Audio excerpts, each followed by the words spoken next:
Hello everyone. सो यहाँ पे English individual और सोसाइटी का वन शॉट कवर करने वाले हैं, जहाँ पे हम सारे इंपॉर्टेंट क्वेश्चंस को कवर करेंगे। यहाँ पे हमारे ये नोट्स हैं, ठीक है।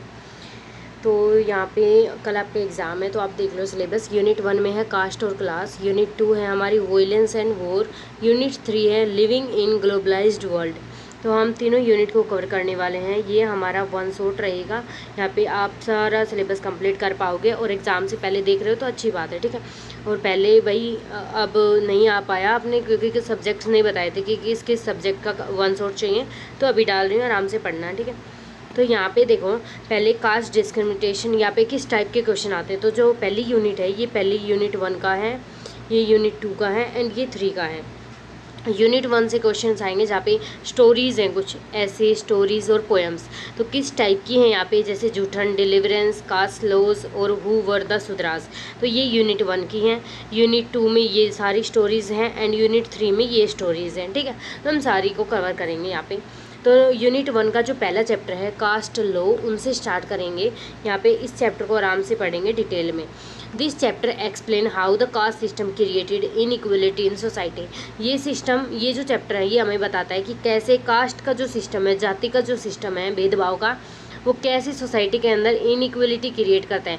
कि ये ब्राह्मण है तो ये ऊपर है, और ये लोअर कास्ट के हैं, SC ST, तो ये नीचे हैं, ऐसे, ठीक है। ज्योतिराव फुले, ये says that all people are equal. Jyotirao Phule कहती है कि सारे इंसान जो भी है वो सब इक्वल हैं, लेकिन जो कास्ट सिस्टम है वो डिवाइड करता है उनको हायर और लोअर कास्ट में। लेकिन कास्ट सिस्टम यहाँ पे डिवाइड करता है हायर और लोअर में, जैसे general higher, SC ST lower, तो यहाँ पे ऐसे डिवाइड करता है। बिकॉज ऑफ दिस सिस्टम, इस सिस्टम की वजह से many people were not allowed to study. बहुत सारे लोग हैं जिनको स्टडी नहीं कर पा रहे, वो लोग, उनको अलाउड नहीं है to get good jobs, to live with dignity, इज्जत से रहने का अधिकार नहीं है। आज तो फिर भी कुछ जगह है, आपके गांव में होगा, लेकिन पहले यहाँ पे बहुत होता था, कास्ट सिस्टम का देखा जाता था, ठीक है। वहाँ पे जो लोअर कास्ट के लोग होते थे उनको स्टडी करना अलाउड नहीं था, उनको जॉब्स नहीं मिलती थी, टेम्पल्स में एंट्री नहीं होती थी। तो ये सब ये ज्योतिराव फुले जी बताते हैं हमें, ठीक है। तो ये बिलीव करते हैं no one is superior, no one is inferior by birth. कोई भी जन्म से ऊपर नीचे नहीं होता कि ये बड़ा है ये छोटा है, ठीक है। Every person deserve equal right, सबके अपने इक्वल अधिकार है, राइट्स हैं, और उनकी रिस्पेक्ट हमें करनी चाहिए। He also believe that education is the best way to remove caste discrimination and build a better society. ये भी मानती है कि भाई जो एजुकेशन है वही एक सारा ही इस कास्ट सिस्टम को रिमूव कर सकती है। जब सब लोग एजुकेटेड होंगे, सबको इसके बारे में पता होगा कि कोई इन्फीरियर कोई सुपीरियर नहीं है, तो क्या होगा, ये कास्ट सिस्टम ऑटोमेटिकली सोसाइटी से रिमूव हो जाएगा, फिर आपकी एक बेटर सोसाइटी बनेगी, ठीक है। द मेन रीज़न इस चैप्टर का क्या है, that is society should be equality, society equality पे बेस होनी चाहिए, जस्टिस, सबको न्याय मिलना चाहिए, ह्यूमैनिटी, इंसानियत की भावना से, और इंस्टेड ऑफ कास्ट, सोसाइटी को हमें कास्ट पे बेस नहीं रखना चाहिए। यहाँ पे इक्वलिटी, जस्टिस और ह्यूमैनिटी पे बेस करना चाहिए, जो हमारे प्रियम्बल में भी मेंशन है, ठीक है। अबाउट द ऑथर, तो Jyotirao Phule was a famous social reformer from Maharashtra. ये फेमस सोशल रिफॉर्मर है, मतलब सोशल जो भी एक्ट वगैरह आते हैं उनके लिए खड़े रहते हैं, महाराष्ट्र से ही बिलोंग करते हैं। इन्होंने लड़ाइयाँ लड़ी थी कास्ट सिस्टम के, जो कास्ट डिस्क्रिमिनेशन है उसके अगेंस्ट, और ये सपोर्ट करते हैं कि सबको एजुकेशन मिलनी चाहिए, ताकि जो कास्ट डिस्क्रिमिनेशन है ये रिमूव हो जाए हमारी सोसाइटी से। स्पेशली ये बात करते हैं यहाँ पे वुमेंस की, और जो लोअर कास्ट के पीपल हैं उनकी, ठीक है। वुमेंस पे इनका फोकस है, और लोअर कास्ट के जो लोग हैं उन पे फोकस है। उसके बाद यहाँ पे along with his wife Savitribai Phule, यहाँ इनकी वाइफ का नाम भी है, he started school for girls, इन्होंने गर्ल्स के लिए स्कूल भी स्टार्ट किया था। इनका मेन गोल था कि सोसाइटी के अंदर हम इक्वलिटी क्रिएट करें, इक्वल सोसाइटी हो सबके लिए, चाहे वो बॉयज़ हो, गर्ल्स हो, कास्ट कोई भी हो, सब कुछ, ठीक है। अब क्वेश्चंस कैसे आते हैं, explain Jyotirao Phule views on caste law, caste law पे ज्योतिराव फुले का क्या व्यू था ये पूछेगा। ज्योतिराव फुले बिलीव करता था कास्ट सिस्टम अनफेयर है, बिकॉज ये पीपल को डिवाइड करता है हायर और लोअर कास्ट में, जैसे कि हमने बताया अभी। तो ये कहते हैं कास्ट सिस्टम हमने क्रिएट किया है, ठीक है। लोअर कास्ट और जो अपर कास्ट है ये कैसे डिवाइड करता है, हम लोग पुअर एंड एजुकेटेड के बेस्ड पे। तो इनके अकॉर्डिंग हर एक पर्सन इक्वल है, और सबके सेम राइट है, सेम रिस्पेक्ट मिलनी चाहिए सबको। और एक पर्सन की जो वैल्यू है वो उसके बर्थ पे डिपेंड नहीं होनी चाहिए, वो उसके कैरेक्टर कैसा है, कैसा काम करता है, उसके ऊपर डिपेंड होनी चाहिए इंस्टेड ऑफ बर्थ। ये ऑल्सो बिलीव करते हैं कि एजुकेशन को अगर हम इम्पोर्टेंस देंगे तो लोग अपने जो अन्याय हो रहे हैं उनके साथ, उसके साथ वो फाइट कर सकते हैं, और सोसाइटी के अंदर इक्वलिटी आएगी, और कास्ट सिस्टम ऑटोमेटिकली रिमूव हो जाएगा यहाँ पे, बिकॉज सबको पता होगा ठीक है। वेयर कास्ट सिस्टम रिमूव हो जाएगा तो क्या होगा, सब लोग अपनी आराम से इज्जत से इक्वलिटी के साथ रह पाएंगे एक सोसाइटी के अंदर। अब इस जो चैप्टर है इसकी थीम क्या है, तो यहाँ पे कास्ट डिस्क्रिमिनेशन की बात हुई है, जो कि बताती है कि कैसे कास्ट सिस्टम ट्रीट करता है लोअर और अपर कास्ट को अनफेयरली।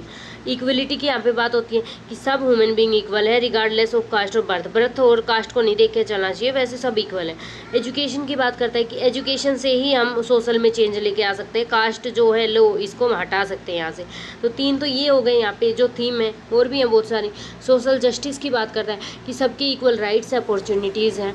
ह्यूमन डिग्निटी मतलब आपको इज्जत मिलनी चाहिए, एवरी पर्सन डिजर्व करता है रिस्पेक्ट, और किसी को भी कोई डिस्क्रिमिनेशन फेस नहीं करना चाहिए। सोशल रिफॉर्म ये चैप्टर इंकरेज करता है कि लोग अपने जो इनजस्टिस हो रहा है, उनके साथ अन्याय हो रहा है, उनके साथ फाइट करें वो, और इक्वल सोसाइटी बिल्ड करवाएं। ठीक है, तो ये पूरा चैप्टर था, इसके हमने थीम और एक क्वेश्चन और पूरा चैप्टर के बारे में देख लिया। अगर कोई भी क्वेश्चन आता है तो ये समरी तो ज़रूर लिखनी है, और अबाउट द ऑथर ये तो कंपलसरी है लिखना, उसके साथ साथ ये आप सारा लिख सकते हो अगर इस चैप्टर से रिलेटेड आता है थीम वगैरह। ठीक है, उसके बाद है यूनिट 1 का चैप्टर 2 डिलीवरेंस, जिसको बोलते हैं सादगति। ठीक है, मुंशी प्रेमचंद जी ने ये लिखा था। डिलीवरेंस का मतलब होता है सदगति।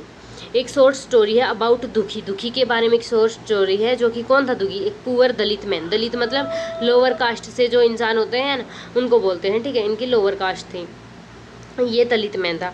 ये पंडित के पास जाता है जिसका नाम है Ghasiram, to ask for a good date for his daughter marriage. अपनी डॉटर की मैरिज करवानी है इसको, और उससे पंडित के पास जाता है कि कौन सी अच्छी तारीख है वो निकाल के दो मुझे। इंस्टीड ऑफ हेल्पिंग हिम, वो पंडित उसकी हेल्प नहीं करता, बल्कि पंडित फोर्स करता है दुखी को कि बहुत ज़्यादा डिफ़िकल्ट काम से ना, जैसे कटिंग द वुड और क्लीनिंग द हाउस, ये काम करवाता है उसे।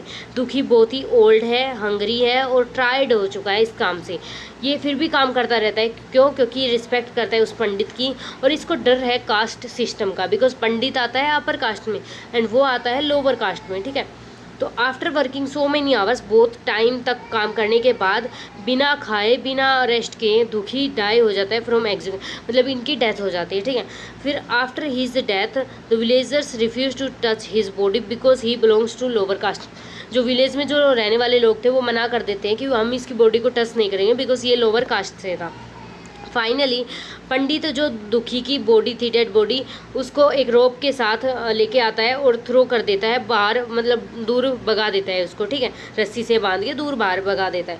ये स्टोरी शो करती है कि कैसे कास्ट सिस्टम डिस्ट्रॉय करा है हमारी ह्यूमन डिग्निटी को, हमारी मानवता को। ठीक है, और कैसे पुअर पीपल को एक्सप्लॉइट किया जाता है, उनका ओवर यूज़ किया जाता है।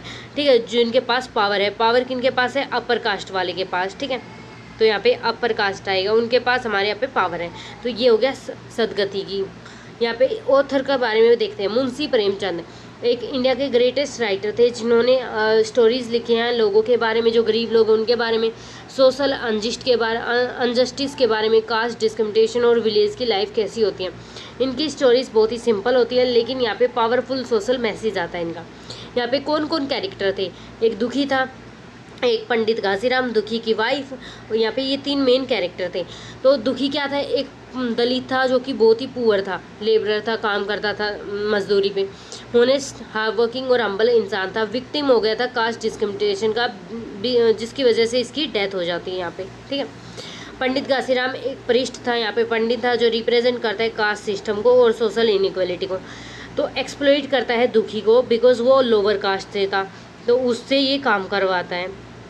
फिर उसके बाद है दुखी की वाइफ, जो लव करती है और केयर करती है अपने हस्बैंड से, और रिप्रेजेंट करती है कि कैसे जो पुअर फैमिलीज है वो सफ़र करती है because of this caste system.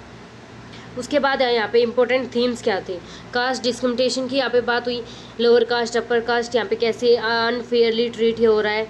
फिर एक्सप्लॉयटेशन की, पावरफुल लोग कैसे पुअर लोगों से काम करवा रहे हैं अपने खुद के बेनिफिट के लिए। ह्यूमन डिग्निटी की कि कैसे उन्होंने उसको रस्सी से बांधा और बाहर भगा दिया। ठीक है, तो ये क्या है, हमारे अंदर मानवता नहीं है, हर एक इंसान डिजर्व करता है रिस्पेक्ट, लेकिन दुखी विदाउट इसके डाइड हो गया, और फिर उसकी डेथ के बाद भी देखो क्या किया उन्होंने। पॉवर्टी की, वो पुअर फैमिली है इसलिए उनको न्याय भी नहीं मिलने वाला। सोशल इनजस्टिस की यहाँ पे बात हुई कि यहाँ पे अनफेयर सोसाइटी है जहाँ पे कास्ट को ज़्यादा इंपॉर्टेंस दी जाती है बिकॉज मतलब हमें देनी चाहिए इंपॉर्टेंस ह्यूमैनिटी को, मानवता को, लेकिन यहाँ पे कास्ट को ज़्यादा इंपॉर्टेंस दी जाती है। ठीक है, अब यहाँ पे डिस्कस करना है थीम कास्ट डिस्क्रिमिनेशन में जो डिलीवरेंस, मतलब क्या क्या थीम थी। तो ये थीम सारी थी, यही लिखनी है यहाँ पे भी। देखो कैसे कास्ट सिस्टम इनजस्टिस लेके आता है सोसाइटी में। दुखी क्या है, एक पुअर दलित है जो किसको ट्रीट किया जाता है बैडली बिकॉज वो इसकी कास्ट क्या है, लोअर कास्ट। पंडित काशीराम यहाँ पे उसको फोर्स करते हैं कि तुम्हें बिना खाना पिए बिना रेस्ट किए काम करना होगा। यहाँ पे दुखी मान जाता है क्योंकि उसे सोशल जो सिस्टम है उसका डर था कास्ट का। उसकी डेथ के बाद लोग मना कर देते कि हम उसकी बॉडी को टच नहीं करेंगे बिकॉज कास्ट की प्रेजुडाइज थी, एक धारणा बनी हुई थी कि लोअर कास्ट को टच नहीं करने वाले। इस स्टोरी के थ्रू यहाँ पे बताने चाहते हैं प्रेमचंद जी कि कैसे कास्ट जो डिस्क्रिमिनेशन है वो वहाँ पे मानवता की भावना तो रही ही नहीं है, और ये बिलीव करते हैं कि हर एक इंसान को रिस्पेक्ट के साथ ट्रीट करना चाहिए और इक्वलिटी के साथ, ठीक है। अब कैरेक्टर स्टेक्स दुखी का तो यहाँ पे ये इंपॉर्टेंट है। दुखी मेन कैरेक्टर है स्टोरी के, जो कि ऑनेस्ट पुअर हार्डवर्किंग हम्बल इंसान है।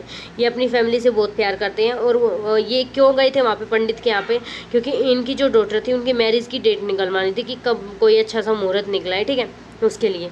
तो ऑल तो ये बहुत ही टायर्ड और हंगरी थे, लेकिन फिर भी इन्होंने काम करना लगातार चालू रखा, और बिकॉज इनको डर था जो सोशल सिस्टम है उनका, अपर कास्ट का, ठीक है, इसलिए इन्होंने कभी भी कंप्लेंट नहीं की कि क्या क्या ये सफ़र करें। दुखी की डेथ हो जाती है जो कि शो करती है कि कैसे पॉवर्टी और कास्ट डिस्क्रिमिनेशन डिस्ट्रॉय कर रहा है बहुत ही ज़्यादा जो मासूम लोग हैं उनकी, ठीक है। उनको ये बिलीव करते हैं, ये एक सिंबल बन जाते हैं कि कैसे जो पुअर लोग हैं वो सफ़र कर रहे हैं कास्ट सिस्टम से, यहाँ पे दुखी, ठीक है। कैरेक्टर यहाँ पे इसका पंडित घासीराम का, जो कि अपर कास्ट से था, सेल्फिश प्राउड था सोशल पोजीशन का क्योंकि वो अपर कास्ट से था और ऊपर से पंडित था। इंस्टेड ऑफ वो दुखी की हेल्प करने से के बजाय वो वहाँ पे क्या करता है, उससे काम करवाता है बहुत ज़्यादा टाइम तक, और उसको खाना वगैरह नहीं देता और रेस्ट करने के लिए भी टाइम नहीं देता। जब दुखी की जो डेथ हो जाती है उसके बाद भी पंडित को अपने बारे में चिंता रहती है, इंस्टेड ऑफ कि इसकी डेथ हो गई अब तो इसका लास्ट जो भी सेरेमनी वगैरह होते हैं वो करते नहीं, वो ऐसा कुछ नहीं करता, वो उसको रस्सी से बांधता है और भगा देता है बाहर, ठीक है। वो अपनी जो रिलीजियस अथॉरिटी था उसका मिसयूज़ करता है, ठीक है। अब है डिलीवरेंस, जो कि ये पोएम का नाम है, उसका टाइटल ऐसा क्यों है, तो ये शो करता है फ्रीडम लिबरेशन। यहाँ पे मतलब हमें आज़ादी होनी चाहिए हमारे पास। इस स्टोरी में दुखी को कोई आज़ादी नहीं मिली क्यों इसकी लाइफ के टाइम पे, और इसने सफ़र किया पॉवर्टी और कास्ट डिस्क्रिमिनेशन से। इसकी death is only escape from pain और एक्सप्लॉयटेशन। इसकी डेथ की वजह से ये आज बच गया, वरना अभी भी इसको बहुत ज़्यादा पेन और एक्सप्लॉयटेशन मतलब महसूस करना था। ये टाइटल आयरॉनिक है, ये हमें शो करता है कि कैसे सोसाइटी हमें जस्टिस नहीं दे पा रही जो पुअर और गरीब लोग हैं उनको, ठीक है। प्रेमचंद इस टाइटल को इसलिए यूज़ करते ताकि जो इन ह्यूमन कास्ट सिस्टम है उसको क्रिटिसाइज़ कर सकें, उनको बता सके कि क्या कर रहे हो तुम लोग। उसके बाद हमारी नेक्स्ट स्टोरी जूठन, यहाँ पे ओम प्रकाश वाल्मीकि ने लिखी थी, ये भी कास्ट सिस्टम पे बेस्ड है। तो यहाँ पे सेम टू सेम ही सारी मतलब ज़्यादातर उसी के ऊपर बेस्ड है, ठीक है। तो आपको ज़्यादा ये नहीं है कि इतनी सारी स्टोरी आ गई कैसे ही याद करेंगे, ठीक है। और इसके नोट्स चाहिए तो आप लोग जो यहाँ पे वीडियो के डिस्क्रिप्शन में स्टेप्स मेंशन है उसके थ्रू नोट्स ले सकते हो, ठीक है। तो चलो स्टार्ट करते हैं। ओम प्रकाश वाल्मीकि, ये है हमारा अबाउट दी ऑथर, ठीक है, अबाउट दी ऑथर। तो यहाँ पे देखो ओम प्रकाश वाल्मीकि एक फेमस दलित राइटर थे और पोइट थे। यहाँ पे ज़्यादातर जो कि ये कास्ट सिस्टम पे लिख रहे हैं ना वो दलित राइटर ही होंगे क्योंकि उन्होंने भी ये पेन महसूस किया होगा, ठीक है। इनकी ऑटोबायोग्राफी थी ये जूठन, ये हमें बताती है कि रियलिटी क्या है कास्ट डिस्क्रिमिनेशन की, अनटचेबिलिटी की, छुआछूत की, और थ्रू इज जो इनका काम था ये रेज करता है voice for the equality, dignity और ह्यूमन राइट्स के लिए। मैंने इन तीनों का मतलब आसानी से समझा दिया था पहले ही, तो उसके अगेंस्ट ये बताते हैं, ठीक है। समरी बतानी है तो यहाँ पे जो जूठन है ये ऑटोबायोग्राफी बेस्ड चैप्टर है जो कि चाइल्डहुड एक्सपीरियंस है किसका, ओम प्रकाश वाल्मीकि का।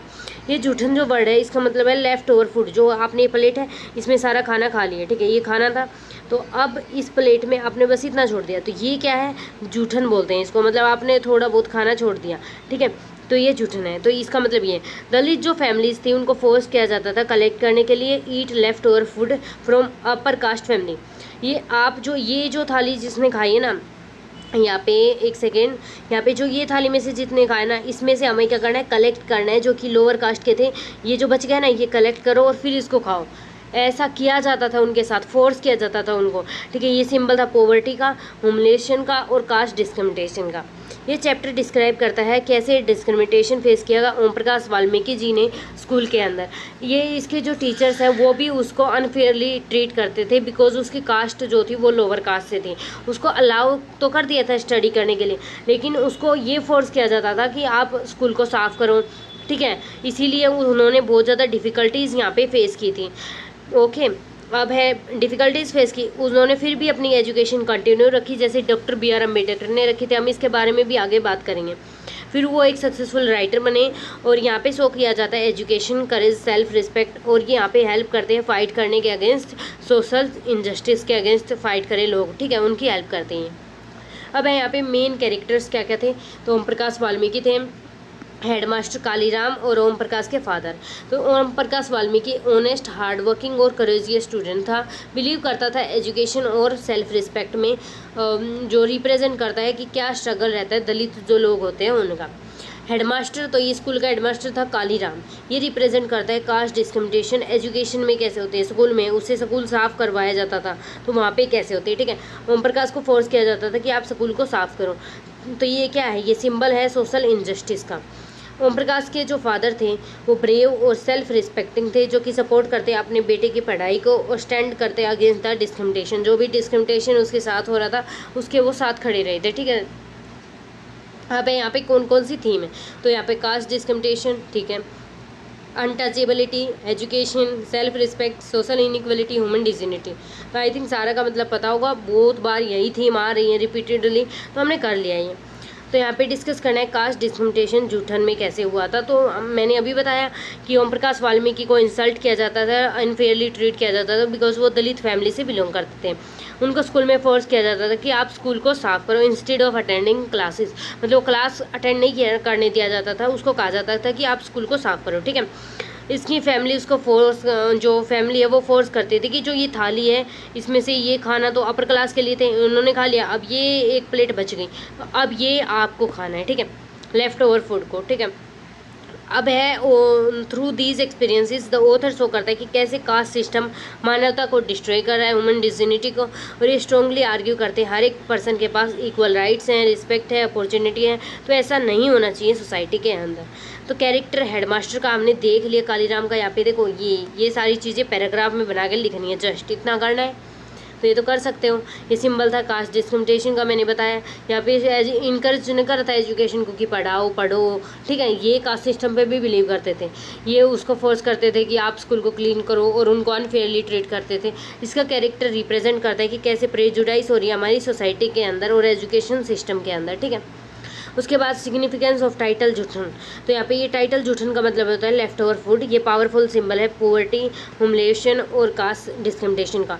दलित फैमिली को एक्सपेक्टेड था कि जो भी लेफ्ट ओवर फूड बच गया थाली में वही खाना है, जो कि खाया था किसने, अपर कास्ट फैमिलीज ने, उसका बचा हुआ खाना आपको खाना है। ये बहुत ही पेनफुल एक्सपीरियंस है दलित फैमिली का। अगर आपको कोई बोले कि ये थाली है, इसमें से हमने सबने खाना खा लिया, अब ये बच गया ना, ये आपको खाना, तो क्या आप खा पाओगे? मतलब झूठा खाना किसी का खा पाओगे क्या? नहीं, बिल्कुल भी नहीं। और उस टाइम पे ये होता था। तो यहाँ पे इम्पोर्टेंस क्या थी एजुकेशन की, एजुकेशन तो इम्पोर्टेंट पार्ट था। यहाँ पे ओम प्रकाश वाल्मीकि ने एजुकेशन ही दी, तभी तो आज वो इतने बड़े राइटर बन पाए, लेकिन वो भी इतनी आसान नहीं थी।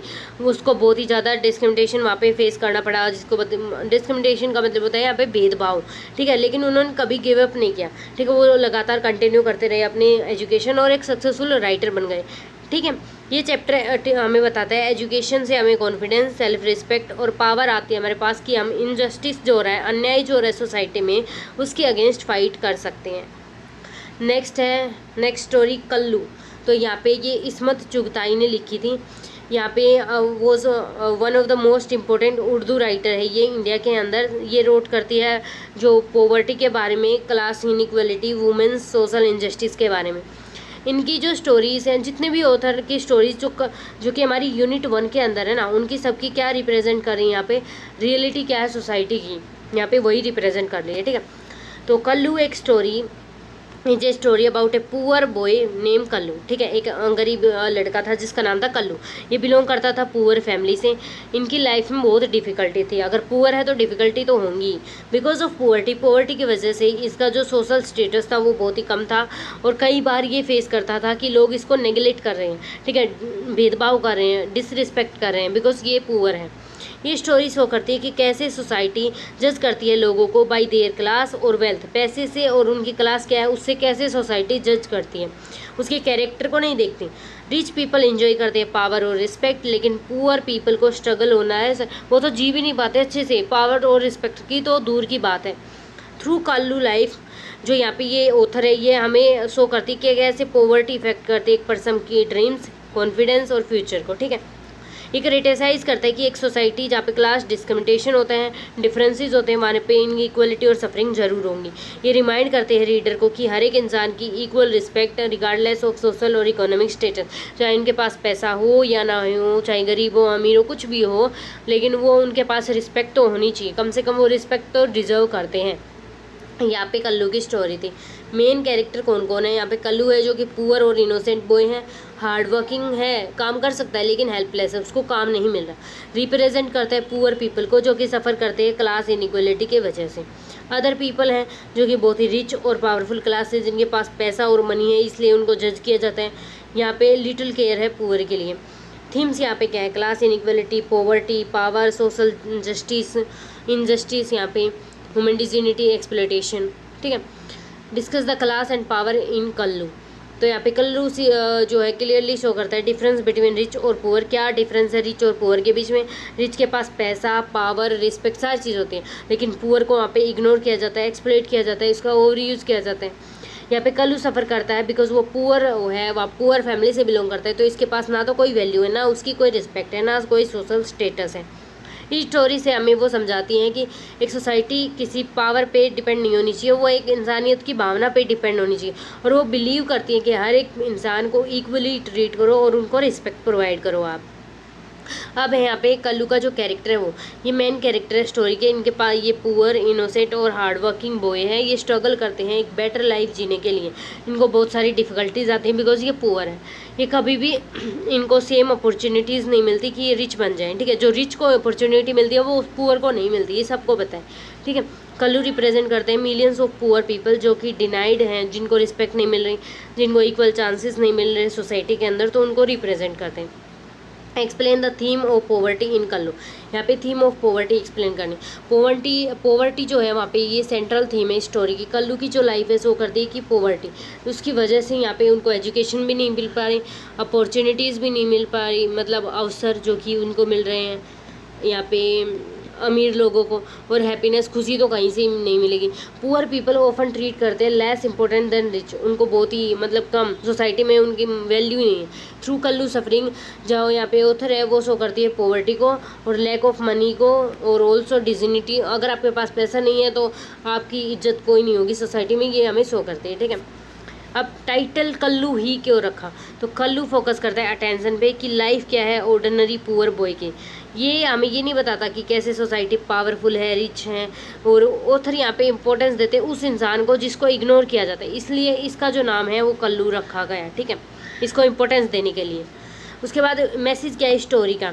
तो स्टोरी हमें समझाती है कि हर एक इंसान के इक्वल रिस्पेक्ट है रिगार्डलेस ऑफ, चाहे वो कोई भी कास्ट हो, चाहे उसके पास पैसा हो या ना, ठीक है। सोसाइटी का ये जो है क्रिटिसाइज़ करता है कि जो सोसाइटी में इनइक्वलिटी है और सब लोगों को, आप पुअर है चाहे वो रिच है, सबको इक्वल ट्रीट करो काइंडनेस, जस्टिस और ह्यूमैनिटी के साथ, ठीक है। ये हमें रिमाइंड करता है कि जो पर्सन की वैल्यू डिपेंड करती है उसके कैरेक्टर पे, उसके पास मनी है या नहीं, सोशल स्टेटस है या नहीं, इस पे जो उसकी लाइफ है वो डिपेंड नहीं करनी चाहिए।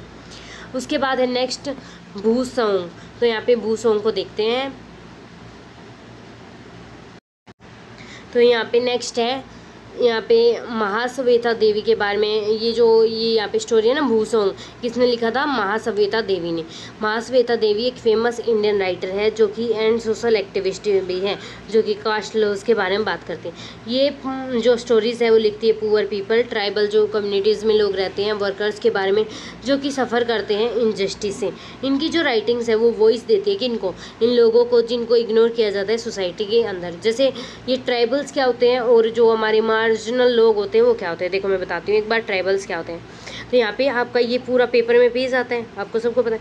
यहाँ पे ये मार्जिन्स होती हैं और यहाँ पे मार्जिन्स होती हैं, ठीक है भाई, यहाँ पे हर जगह मार्जिन्स होते हैं।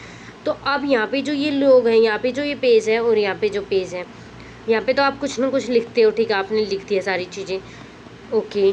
यहाँ पे जो ये मार्जिन बच गई और यहाँ पे ये मार्जिन बच गई, इसको क्या करते हो, इग्नोर करते हो। तो ऐसे ही ये हमारी पूरी सोसाइटी है और सोसाइटी है ये वाली, ठीक है। इसके अंदर ये जो साइड है, ये किनारा, इस पे होगी, इग्नोर कर दिए कुछ लोग, इस साइड भी कुछ लोग इग्नोर कर दिए, जो बीच के हैं ये मेन लोग हैं सोसाइटी के। तो जो ये इग्नोर कर दिए इनको ट्राइबल बोलते हैं, और हम इनको ये भी बोल सकते हैं मार्जिनलाइज भी बोल सकते हैं। तो यहाँ पे आई होप मतलब समझ आ गया होगा मार्जिनलाइज का, ठीक है। तो यहाँ पे ये था मार्जिनलाइज का मतलब।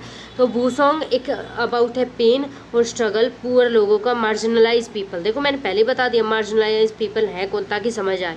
ये पोएम शो करती है कैसे लोग हार्डवर्क करते हैं लेकिन फिर भी उनको इज्जत, जस्टिस और जो बेसिक राइट्स है, राइट टू लाइफ, फ्रीडम, ये सब नहीं मिल पाती यहाँ पे। They are forced to live in poverty while other enjoy power and wealth. यहाँ पे इनको फोर्स किया जाता है कि आपको पॉवर्टी में ही रहना पड़ेगा और दूसरे जो रिच लोग हैं वो वेल्थ इंजॉय करते हैं। ये पोएम सेलिब्रेट करती है कि स्ट्रेंथ और करेज क्या है ऑर्डिनरी लोगों का, इवन आफ्टर फेसिंग एक्सप्लॉयटेशन और सफरिंग। इतनी ज़्यादा एक्सप्लॉयटेशन और सफरिंग फेस करने के बाद भी उनकी कितनी स्ट्रेंथ रहती है उनके अंदर और करेज है कि वो अपना काम स्टार्ट रखते हैं, कभी भी बंद नहीं करते। और वो उनको इतनी आशा रहती है कि बेटर होगा, कुछ ना कुछ फ्यूचर में तो अच्छा होगा। ये पोइट बिलीव करते हैं कि एवरी पर्सन डिजर्व करता है equality, dignity, justice. The poem is A protest against exploitation and social inequality. यहाँ पे ये पोएम शो करते हैं कि हम प्रोटेस्ट कर रहे हैं अगेंस्ट किसके, एक्सप्लॉयटेशन के, कि हम लोग ओवर यूज़ कर रहे हैं ना, जो अपर कास्ट है वो ओवर यूज़ कर रहे हैं हमारा, उसके अगेंस्ट। और जो कास्ट सिस्टम जो चल रहा है उसके अगेंस्ट हम लोग क्या कर रहे हैं, प्रोटेस्ट कर रहे हैं। इस पोएम की थीम है जिसके अंदर पहला आता है social inequality, exploitation, poverty, human dignity, hope and resistance. उनको होप है बेटर फ्यूचर के लिए कि बेटर होगा कुछ ना कुछ फ्यूचर में, तो ये उनको होप है। जस्टिस यहाँ पे कि उनको इक्वल राइट, रिस्पेक्ट वगैरह मिलेगी। एक्सप्लॉयटेशन ओवर यूज़ करे, पॉवर्टी गरीबी, ह्यूमन डिग्निटी मतलब समानता, इक्वलिटी यहाँ पे मानवता, और सोशल इनइक्वलिटी मतलब जो उनके साथ डिस्क्रिमिनेशन हो रहा है वो हट जाए, ठीक है। तो यहाँ पे उसके बाद है एक्सप्लेन करना है जो सेंट्रल आइडिया है वूसोंग का, वो यहाँ पे। तो जो सेंट्रल आइडिया है वूसोंग का वो क्या है, ये पुअर है, मार्जिनलाइज पीपल है जो कि इनजस्टिस फेस करते हैं सोसाइटी के अंदर, और एक्सप्लॉयटेशन होता है इनका सोसाइटी में। ऑल दो ये अपना काम तो बहुत हार्ड रखते हैं लेकिन फिर भी इनको इक्वल राइट्स नहीं मिलते, ना रिस्पेक्ट मिलती। तो पोएम यहाँ पे कॉल करती है इक्वलिटी, जस्टिस, डिग्निटी की सब इंसान को ये तीन चीज़ तो मिलनी ही चाहिए। ये शो करती है होप और करेज गरीब लोगों का कि फ्यूचर में तो कुछ अच्छा होगा, ठीक है। फिर भी वो लड़ते रहते हैं ऑपरेशन और जो इनइक्वलिटी है उसके अगेंस्ट। डिस्कस करनी है थीम एक्सप्लॉयटेशन की इसके अंदर। तो exploitation one of the major theme है यहाँ पे, हमने देखी एक्सप्लॉयटेशन ये क्या है, थीम है यहाँ पे। तो यहाँ पे इस थीम में पोइट शो करता है पुअर पीपल वर्क हार्ड, कि जो गरीब लोग हैं वो काम तो हार्ड करते हैं लेकिन फिर भी वो पुअर रहते हैं बिकॉज सोसाइटी में उनको इक्वली ट्रीट नहीं किया जाता। तो पावरफुल जो पीपल होते हैं वो इन्जॉय करते हैं वेल्थ और कंफर्ट। यहाँ पे जो पुअर पीपल हैं उनको इक्वलिटी नहीं ट्रीट किया जाता लेकिन वो हार्ड काम करते हैं, हार्ड वर्क करते हैं। लेकिन जो गरीब जो अमीर जो लोग होते हैं वो हार्ड वर्क इतना नहीं करते और उनके पास पैसा होता है, वेल्थ होती है, तो उनको कंफर्ट लाइफ मिलती है। तो वाइल वर्कर्स कंटिन्यू सफ़र करते रहते हैं। पोएम क्रिटिसाइज़ करती है इस अनफेयर सिस्टम को, डिमांड करती है जस्टिस पुअर लोगों के लिए, हर एक इंसान के लिए। अब सिग्निफिकेंस क्या है इस टाइटल का, तो ये जो टाइटल वूसोंग है ये रिप्रेजेंट करता है voice of the land and the people who live and work on it. ये ज़मीन है, इसके ऊपर कौन रहते हैं, ये जो लोग हैं रह रहे हैं, तो इनकी जो वॉइस है वो, और जो इस पे काम कर रहे हैं वो, ठीक है। ये इंपॉर्टेंस देती है ऑर्डिनरी वर्कर्स को जो स्ट्रगल करते हैं और ज़्यादातर उनको इग्नोर कर दिया जाता है अगर वो जस्टिस के लिए जाते भी हैं तो कहीं। ये जो टाइटल है वूसोंग ये रिप्रेजेंट करता है, सजेस्ट करता है हमें होप कि फ्यूचर में कुछ हो सकता है, यूनिटी, और फाइट करते हैं जस्टिस के खिलाफ। व्हाट मैसेज जो ये पोएम देना चाहते हैं, कौन सा मैसेज ये पोएम देती हैं, तो जो पोएम टीच करती है एवरी पर्सन के पास इक्वलिटी, रिस्पेक्ट, जस्टिस होना चाहिए, सब डिजर्व करते हैं।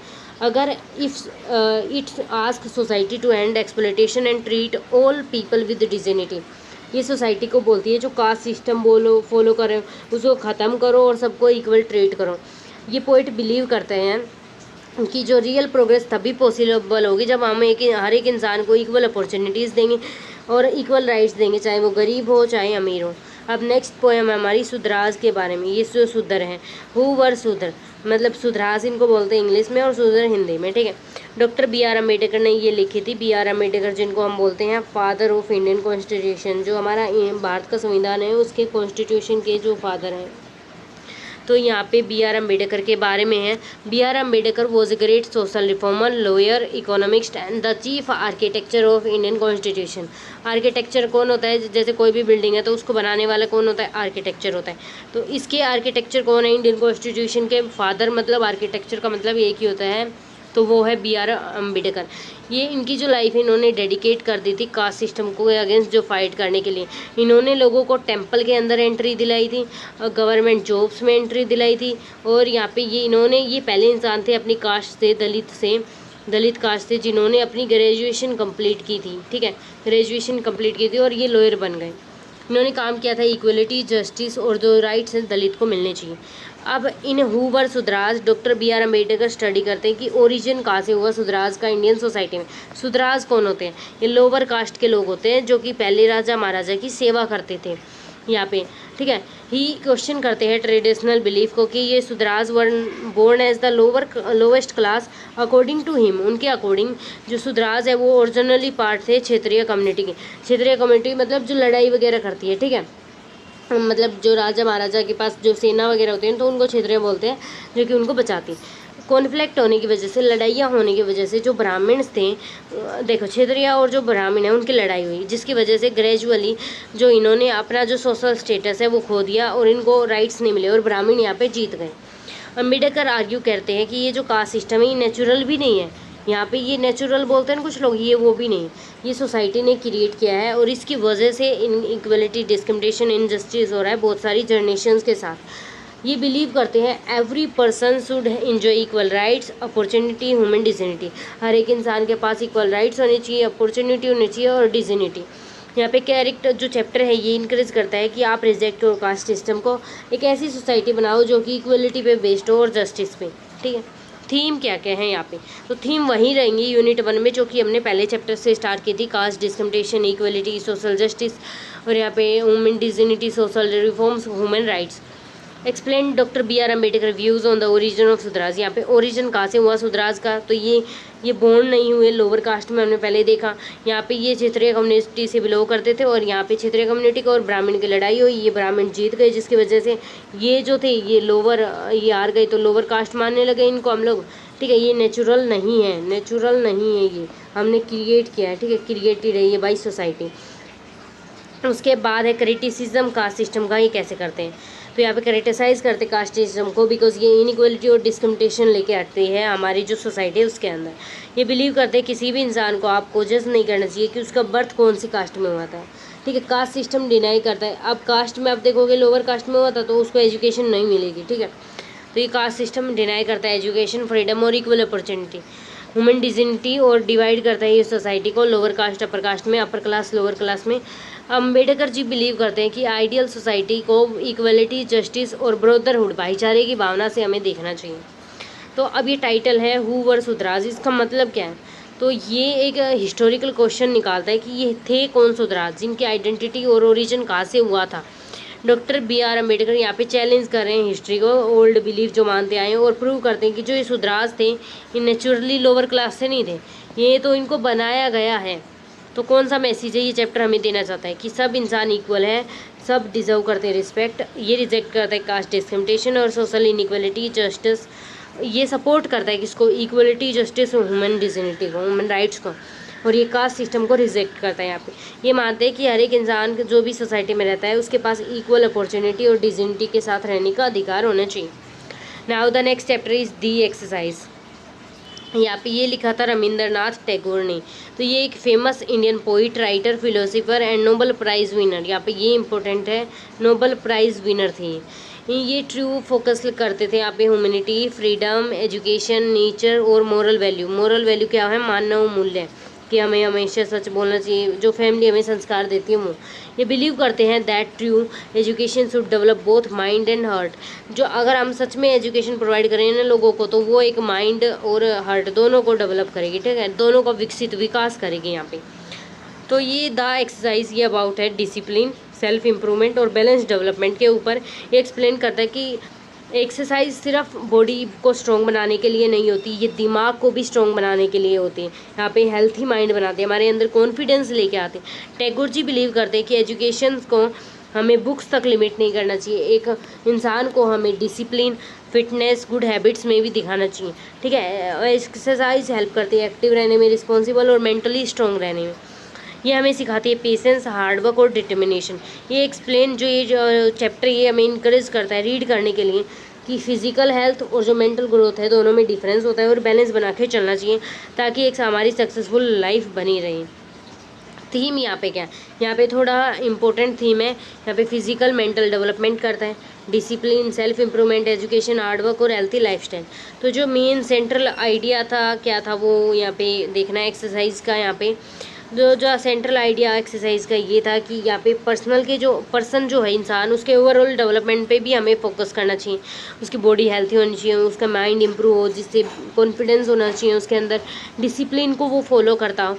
टैगोर बिलीव करते हैं कि एजुकेशन बिना किसी के फिजिकल डेवलपमेंट के इनकम्प्लीट है, मतलब एजुकेशन अधूरी है अगर हम फिजिकल जो डेवलपमेंट है वो नहीं कर रहे तो यहाँ पे एजुकेशन अधूरी है। ठीक है, ये बिलीव करते हैं। तो हेल्दी जो बॉडी होती है वो सपोर्ट करती है हेल्दी माइंड को, और जिसकी वजह से एक इंसान सक्सेसफुल बनता है अपनी लाइफ में। तो अब इम्पोर्टेंस क्या है डिसिप्लिन की एक्सरसाइज वाले चैप्टर में। ठीक है, तो यहाँ पे discipline one of the major theme है इस चैप्टर की। टैगोर एक्सप्लेन करते हैं कि रेगुलर एक्सरसाइज अगर हम करते हैं तो हमें पंचुअल बनाती है, रिस्पॉन्सिबल और हार्डवर्किंग गाय बनाती है। ये एक्सप्लेन करते हैं कि कैसे सेल्फ कंट्रोल होना चाहिए, सेल्फ कंट्रोल और डिटर्मिनेशन होना चाहिए हमारे अंदर। अगर हम कोई भी डिफ़िकल्टी फेस करें तो कॉन्फिडेंस के साथ फेस करें और उसमें हम सक्सेस अचीव करें कंटिन्यूस काम करते करते। अब टाइटल है, इसकी इंपॉर्टेंस क्या है।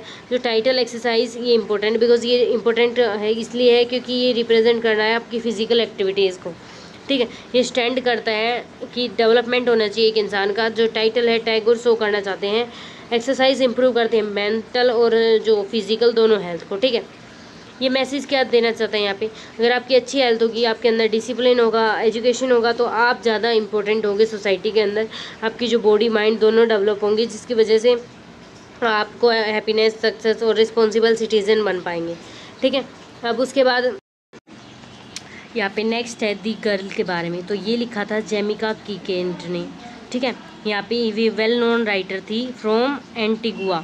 ये ये जो स्टोरीज़ लिखती थी फैमिली, सोसाइटी और जो वुमेन की जो लाइफ है उसके बारे में, उनकी आइडेंटिटी के बारे में ये वर्क करती थी कि कैसे एक्सपेक्टेशंस रखी जाती है गर्ल्स के साथ सोसाइटी के द्वारा। ठीक है, a girl is written as advice from a mother to her daughter, मतलब जो मदर है वो अपनी डॉटर को एडवाइस करती है।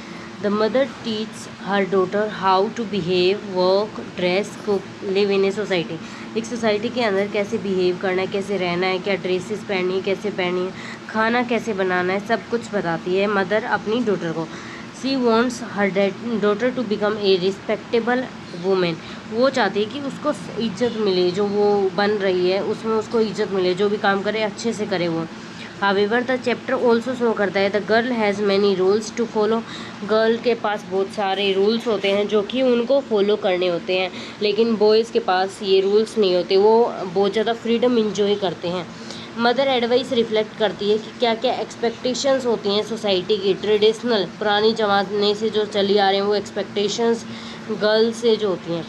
थ्रू दिस कन्वर्जेशन जो यहाँ पे क्वेश्चन करते हैं जेंडर इनइक्वलिटी पे कि बॉय और गर्ल दोनों के बीच में क्या क्या डिफरेंस है, एंड देन प्रेशर करते हैं कि भाई वुमेन पे ज़्यादा प्रेशर होता है इंस्टेड ऑफ जो मैन होते हैं उन पे, क्योंकि इन्हें सब कुछ सीखना होता है।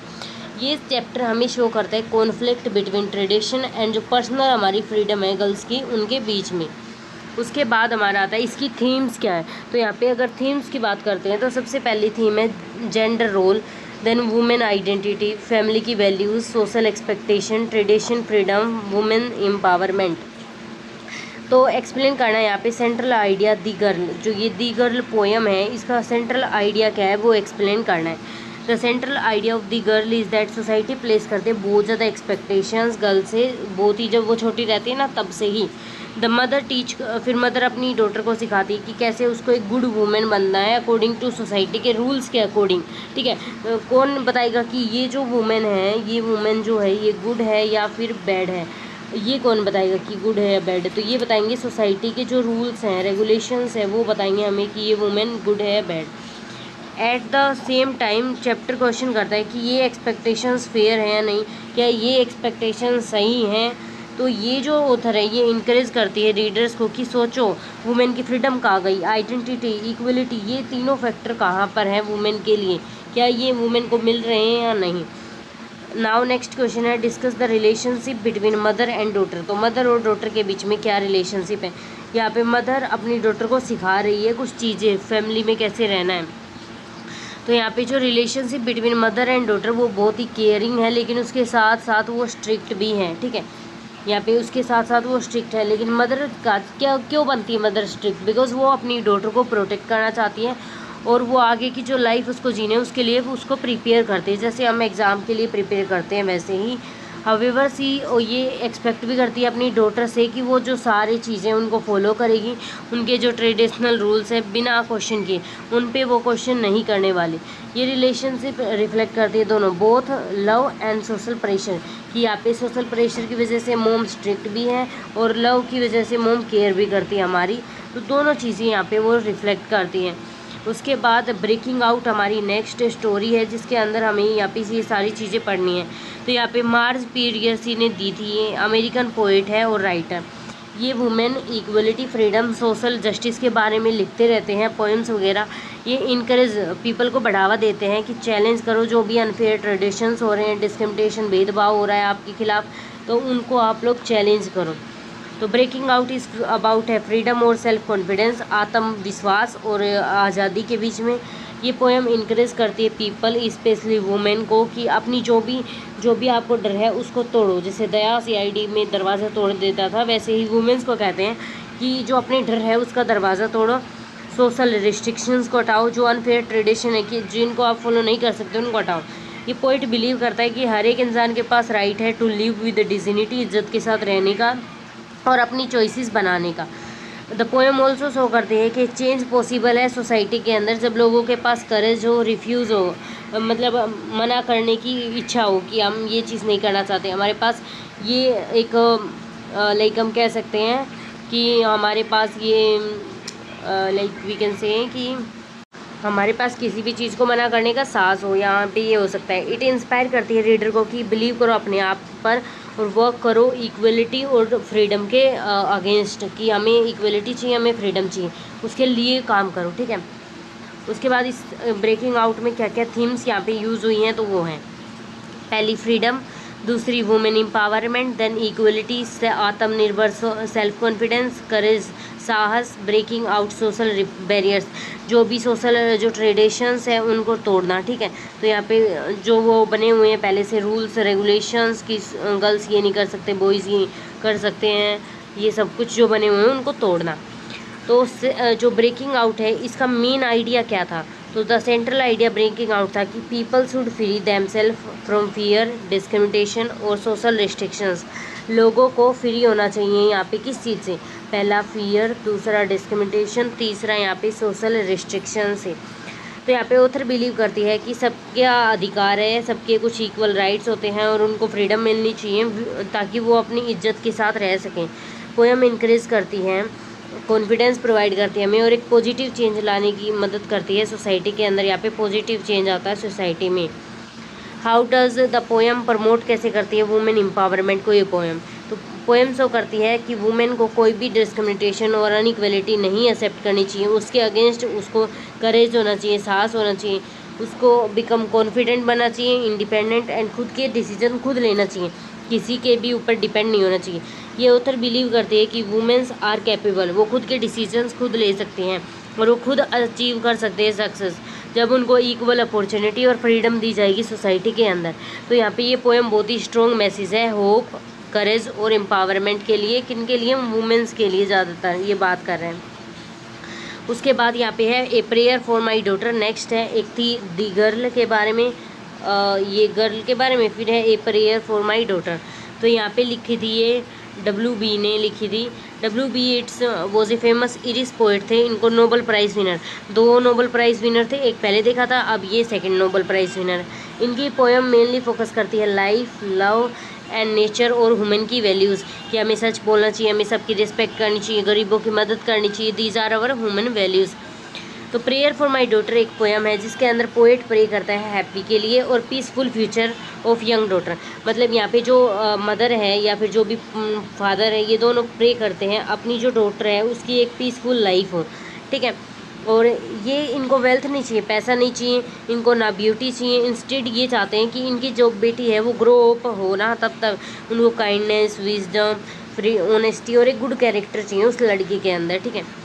यहाँ पे तो पोइट बिलीव करता है दैट इनर ब्यूटी जो है, हमारे अंदर की जो ब्यूटी है वो ज़्यादा इंपॉर्टेंट है rather than the physical beauty, ठीक है। ये होप करते हैं his daughter will live A peaceful life, make wise decisions, remain humble and respectful. ये मान के चलते कि हमारी जो लड़की है वो पीसफुल लाइफ जिएगी, अच्छे से बढ़िया डिसीजन लेगी, रैशनल होंगे जो, और हम्बल और रिस्पेक्टफुल रहेगी। पोइट शो करता है फादर का जो लव है अपनी बेटी के लिए, उनकी केयर और जो कंसर्न है जो अपने बच्चों के लिए, वो शो करता है। Father love, hope for the future, inner beauty rather than the physical beauty, wisdom, kindness, peace, happiness, good character, इन चीज़ों की यहाँ पे मेनली बात हुई है। सेंट्रल आइडिया क्या है इसका, तो यहाँ पे सेंट्रल आइडिया है फादर का लव, ठीक है। Father wish for his daughter future, कि आपके पापा यहाँ चाहते हैं कि आपका फ्यूचर ऐसा हो, ठीक है। तो उनकी ये इच्छा है, तो विश सही है। ये प्रे करते हैं that she grow into kind wise humble person, grow हो, ये बिलीव करते हैं गुड कैरेक्टर हो, उसके अंदर इनर ब्यूटी हो इंस्टेड ऑफ फिजिकल ब्यूटी, ठीक है। वो ज़्यादा वैल्यूएबल है। ये पोएम जो है हमें सिखाती है कि ट्रू हैप्पीनेस क्या होती है, वो आती है विजडम, काइंडनेस और पीसफुल लाइफ से। तो यहाँ पे, ठीक है। अब ये जो पोएम है क्या मैसेज हमें देना चाहती है, पोएम हमें सिखाती है कि पेरेंट्स का जो लव होता है वो हमारी हैप्पीनेस के लिए होता है, वे हमेशा हमारी हैप्पीनेस और सक्सेस चाहते हैं अपने चिल्ड्रंस की। ये ऑल्सो हमें दिखाती है कि हमें गुड वैल्यूज़ होनी चाहिए, काइंडनेस, विजडम, ह्यूमिलिटी होनी चाहिए हमारे अंदर रेदर दैन द ब्यूटी, ठीक है। हम अंदर से रिच होने चाहिए। गुड कैरेक्टर हेल्प करता है पर्सन को लिव करने में एक मीनिंगफुल और पीसफुल लाइफ, ठीक है। अब है नेक्स्ट हमारी यूनिस डी सूजा। तो यहाँ पे यूनिस डी सूजा एक फेमस इंडियन पोइट और राइटर थी जिसकी पोएम बात करती है वुमेन की लाइफ के बारे में, उनकी फैमिली के बारे में, आइडेंटिटी एंड द प्रेशर जो कि सोसाइटी ने क्रिएट किया है वुमेन्स पे। ये बहुत ही सिंपल लैंग्वेज यूज़ करती है ताकि अपने जो डीप इमोशंस हैं उनको एक्सप्रेस कर पाएँ। इस पोएम के अंदर यूनिस डी सूजा डिस्क्राइब करती है क्या क्या डिफ़िकल्टीज़ जो वुमेन फेस करती है सोसाइटी में। ये शो करती है that women are often expected to follow rules made by others, कि वुमेन को ये एक्सपेक्ट किया जाता है कि ये जो रूल सोसाइटी ने बनाए इनको फॉलो करें, ठीक है।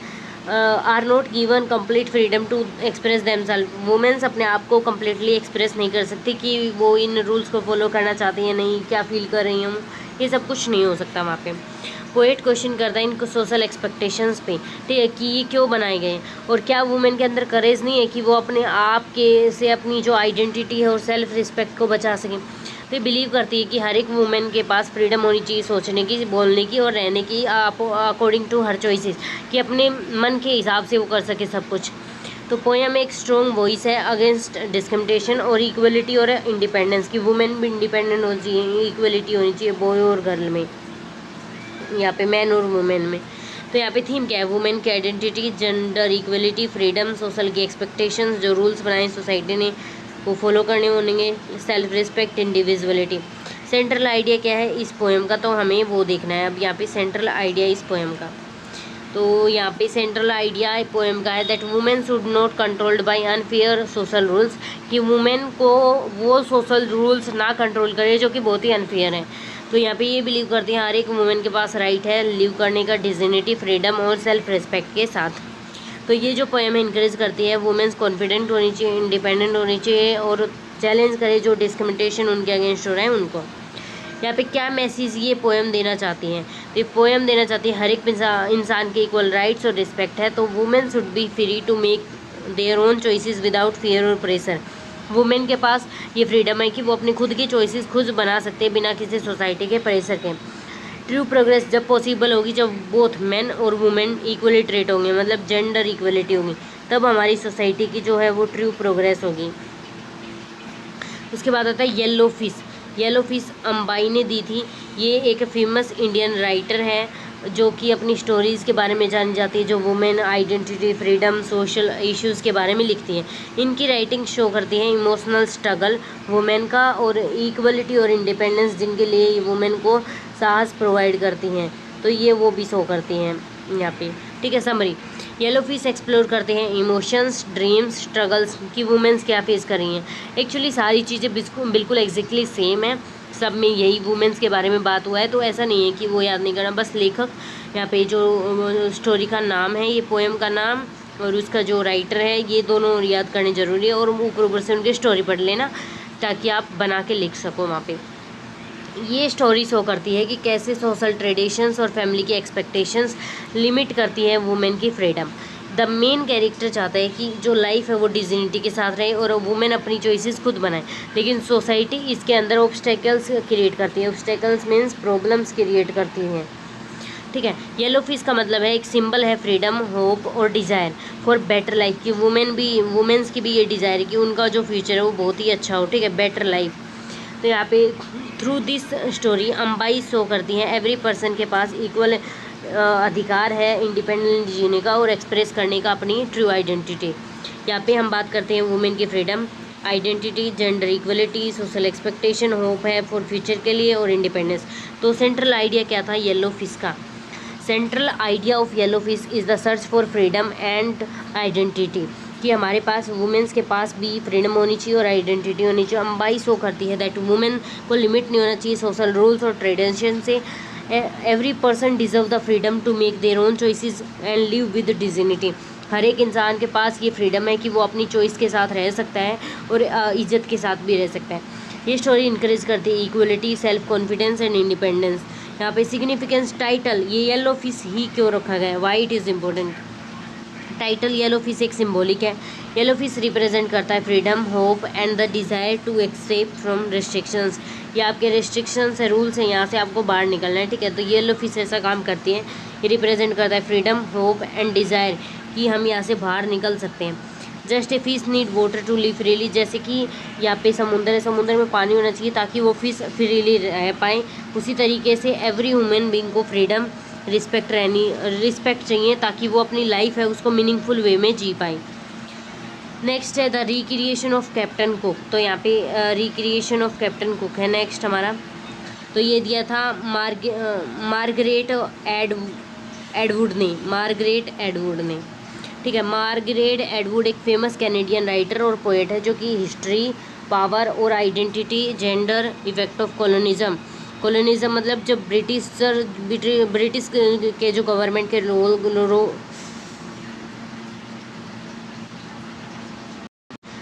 जहाँ पे जब ब्रिटिश गवर्नमेंट हमारे ऊपर रूल कर रही थी, तब जो वो लोग थे हमें जो रूल कर रहे थे ना वो लोग, तो उसको बोलते हैं कॉलोनिज्म। जब हम किसी पे रूल करते हैं तो उसको बोलते हैं। The recreation of captain rule present करता है new way of looking at history, हमें एक नए तरीके से हिस्ट्री के ऊपर देखना चाहिए। पोएम क्वेश्चन करती है कि ट्रेडिशनल इमेज क्या थी कैप्टन कुक की, वो एक ग्रेट हीरो था। पोएम सजेस्ट करती है हिस्ट्री हमें सिर्फ वन साइड स्टोरी बताती है, लेकिन वो जो एक्सपीरियंस थी वहाँ के रहने वाले नेटिव पीपल की, तो वो उसको तो इग्नोर कर ही देती है ना। तो यहाँ पे ये इनकरेज करते हैं रीडर्स को कि भाई उसके बारे में क्रिटिकली थिंक करो और अंडरस्टैंड करो हर एक हिस्टोरिकल इवेंट को, कि यहाँ पे ये हुआ तो क्यों हुआ, अब वुमेन्स की पावर सोसाइटी में कम है तो वो क्यों है, क्यों उनको नहीं पढ़ाया जाता। तो इन सबको एक साइड स्टोरी तो आपने वन साइडेड स्टोरी तो हिस्ट्री में देख ली, सेकंड साइडेड आप खुद सोचो उसके बारे में। यहाँ पे थीम क्या है, हिस्ट्री और ट्रूथ, कॉलोनिज्म, पावर, आइडेंटिटी और different perspective, justice. Central idea क्या है इसका, तो सेंट्रल आइडिया पोएम का कि हिस्ट्री को हमें एक्सेप्ट नहीं करना चाहिए बिना क्वेश्चन किए हुए। हमें जो भी फैक्ट है, जो भी डेटा गिवन है, उसके ऊपर हमें क्वेश्चन करना चाहिए। तो यहाँ पे ऑथर बताती है हिस्टोरिकल इवेंट्स को हम एक तरीके से तो देख लेते हैं, लेकिन जो सेकंड इमेज है वो नहीं देख पाते हम लोग। तो यहाँ पे जो ट्रेडिशनल इमेज कैप्टन कुक की क्या थी, वो की वॉइसेस थे वुमेन्स के लिए जिनकी इग्नोर की जा रही थी, ठीक है। द पोएम जो है वो प्रमोट करती है फेयरनेस और क्रिटिकल थिंकिंग एंड जस्टिस। तो ये था। अब ये जो टाइटल है the recreation of captain cook, इसका जो मेन इंपॉर्टेंस क्या है, तो ये इंपॉर्टेंट है बिकॉज ये हिस्ट्री को री एग्जामिन कर रहा है, उसको दोबारा से समझने की ट्राई करें और understood in a new way instead of accepting one version of past. हमने हिस्ट्री की बुक पढ़ी और हमने उसको एक्सेप्ट कर लिया, नहीं ये नहीं कर रहा, उसको दोबारा से रिक्रिएट कर रहा है। तो पोएट्स हम पूछता है रीडर को कि इसको दोबारा से सोचो, दोबारा व्यू पॉइंट लिखो अपने। ये टाइटल हमें रिमाइंड करता है कि हिस्ट्री कंप्लीट नहीं होती, वो अनवाइज्ड होती है और उसको हमें ओपन माइंड से स्टडी करना चाहिए। उसके बाद है आइरिस। तो आइरिस के बारे में पढ़ना है अब। तो यहाँ पे जो आइरिस है ये लिखा था A.K. रामानुजन ने। ये एक famous Indian poet, translator, scholar थे। इनकी जो पोएम्स है वो एक्सप्लोर करती है आइडेंटिटी, कल्चर, फैमिली, मेमोरी और वुमेन की जो रिलेशनशिप है उनको। ये बड़ी ही सिंपल लैंग्वेज यूज़ करते हैं डीप मीनिंग के साथ। ये इरिस इज़ ए पोएम जो कि ऑब्जर्वेशन, मेमोरी और the way people understand life उसके बारे में है। हमारी ऑब्जर्वेशन, हमारी मेमोरी और किस तरीके से वुमेन लाइफ के बारे में सोचते हैं। ये पोएट शो करता है हर एक person sees the world differently because उनके एक्सपीरियंसेस डिफरेंट है। आप लाइफ के बारे में कुछ और सोचते हैं, मैं कुछ और सोचती हूँ, बिकॉज अवर एक्सपीरियंसेस जो है वो बहुत ही डिफरेंट है। ये इंकरेज करता है रीडर को कि लुक बियॉन्ड अपीयरेंस और understand deeper meaning of life. जैसी लाइफ दिखती है वैसी है नहीं, तो उससे बाहर जाके भी देखो। पोएम सजेस्ट करती है मेमोरी और पर्सनल एक्सपीरियंसेस को, ताकि हमारी जो आइडेंटिटी है, थॉट है, वो ओपन माइंडेड हो सके। ये रिमाइंड करते हैं कि हमें थॉटफुल होना चाहिए, सेंसिटिव होना चाहिए और ओपन माइंडेड होना चाहिए जब भी हम अपने आप को समझें या फिर दूसरों को समझें या फिर हमारी हिस्ट्री को समझें तब। यहाँ पे आइडेंटिटी, मेमोरी, सेल्फ डिस्कवरी और ह्यूमन के एक्सपीरियंसेस की बात हुई है। एक्सप्लेन करना है सेंट्रल आइडिया इरिस का। तो यहाँ पे सेंट्रल आइडिया इस पोएम का क्या था कि लोगों को एक डिफरेंट वे में सोचना चाहिए। लाइफ ऐसी भी तो हो सकती है हमारी मेमोरीज और एक्सपीरियंसेस को जोड़ के, ठीक है। A.K. रामानुजम इनकरेज करते हैं रीडर को थिंक डीपली, इसके बारे में डीपली सोचो, अंडरस्टैंड करो हिडन मीनिंग क्या है एवरीडे लाइफ का। तो ये मैसेज क्या देना चाहती है हमें पोएम?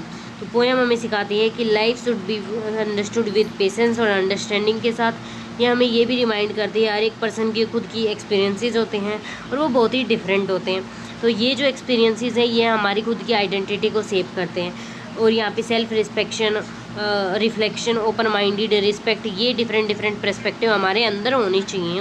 नाउ यहाँ पे हमारा नेक्स्ट जो टॉपिक है वो है वर्जीनिया वुल्फ के बारे में। नाउ अभी क्या करने वाले हैं, you have to learn with me, मेरे साथ साथ याद करना है, ठीक है। तो ये एक फेमस इंग्लिश राइटर थे। तो जितने भी यहाँ पे राइटर है वो हम कौन सी बुक पढ़ रहे हैं, इंग्लिश की। तो ये कौन से होंगे, इंग्लिश के राइटर। तो जितने भी राइटर के बारे में बताना हो तो लिख देना सिंपली इंग्लिश राइटर। ये one of the most important feminist thinker थे। तो यूनिट 1 में जितने भी हैं सब फेमिनिस्ट ही थिंकर है जो लड़कियों के बारे में सोचते हैं। ये बिलीव करते थे वुमेन की इक्वल राइट होनी चाहिए, equal education, the freedom to make their own decision. अगर वो वुमेन के बारे में सोचते हैं तो इसका मतलब क्या सोचते हैं कि उनके पास इक्वल राइट, इक्वल एजुकेशन और फ्रीडम होनी चाहिए कि वो अपने डिसीजंस खुद ले पाए, ठीक है। बड़ा सिंपल। इस चैप्टर में ये बताते हैं कि पोजीशन क्या है वुमेन्स की सोसाइटी में। ये भी एक्सप्लेन करते हैं फॉर मेनी ईयर्स वुमेन को एजुकेशन ना मिली, ना उनको फ्रीडम, ना अपॉर्चुनिटीज जो कि मेंस को मिलती थी। They were expected to stay at home, उनको ये एक्सपेक्ट किया जाता था कि उन्हें घर पे ही रहना है और मैन पे डिपेंड करना है, ठीक है। नाउ द नेक्स्ट, ये बिलीव करते हैं कि वुमेन्स टैलेंटेड, इंटेलिजेंट होनी चाहिए जैसे मैन होते हैं। They should have freedom to work, study, write, express their ideas. उनके पास ये फ्रीडम होती है कि वो वर्क कर सकते हैं, स्टडी, राइट और अपने एक्सप्रेस कर सकते हैं आइडियाज। ये she says that a society can truly progress when main और वुमेन को ट्रूली इक्वल जो ट्रीट किया जाएगा तब। एक सोसाइटी कब प्रोग्रेस करेगी, जब जेंडर इक्वलिटी होगी, मेन और वुमेन दोनों को इक्वल ट्रीट किया जाएगा। ये चैप्टर हमें स्ट्रॉन्ग मैसेज देते हैं इक्वलिटी, इंडिपेंडेंस और वुमेन एम्पावरमेंट के लिए। नाउ इसमें थीम्स सेम जो हर जगह होती आई हैं, gender equality, women freedom, education, independence, women's right, social justice. अब यहाँ पे इन जो ऑथर हैं इनके इस पे वुमेन और सोसाइटी पे क्या व्यू पॉइंट थे, तो ये यहाँ पे बताते हैं कि वुमेन की जो पोजीशन क्या है सोसाइटी में, क्या उनको सेम राइट और अपॉर्चुनिटी मिल रहे हैं जो मेन को मिल रहे हैं, और ये बिलीव करते हैं उनके पास होनी चाहिए ये चीजें, ठीक है। सोसाइटी लिमिट करती है वुमेन के फ्रीडम और education. According to her women को इंडिपेंडेंट और फ्री होना चाहिए अपनी ड्रीम्स के लिए। वो इक्वलिटी पे बिलीव करती है। मेन और women unnecessary for the progress of society, हमें इक्वल माननी चाहिए। अगर हमें प्रोग्रेस चाहिए सोसाइटी की तो मेन और वुमेन जो भी हैं उनको इक्वल मानो। सेंट्रल आइडिया यहाँ पे ये बात करते हैं कि वुमेन भी इक्वल रिस्पेक्ट, एजुकेशन और फ्रीडम डिजर्व करते हैं सोसाइटी में। वो भी इंडिपेंडेंट होना चाहती है, कॉन्फिडेंट। ये बिलीव करते हैं कि सोसाइटी जब स्ट्रॉन्ग बनेगी, जब इक्वल राइट दिए जाएंगे उनको और इक्वल अपॉर्चुनिटी दी जाएगी सबको, मतलब उनका जेंडर नहीं देखा जाएगा, उनको इक्वल राइट और अपॉर्चुनिटी दी जाएगी, तब सोसाइटी प्रोग्रेस करेगी यहाँ पे, ठीक है। अब यहाँ पे ब्लैक आउट दिया था रोजर मैकगफ ने। तो यहाँ पे इनकी बात करते हैं। ये एक ब्रिटिश पोएट थे जो कि सिंपल और मीनिंगफुल पोएम्स के लिए जाने जाते थे। हिज पोइट्री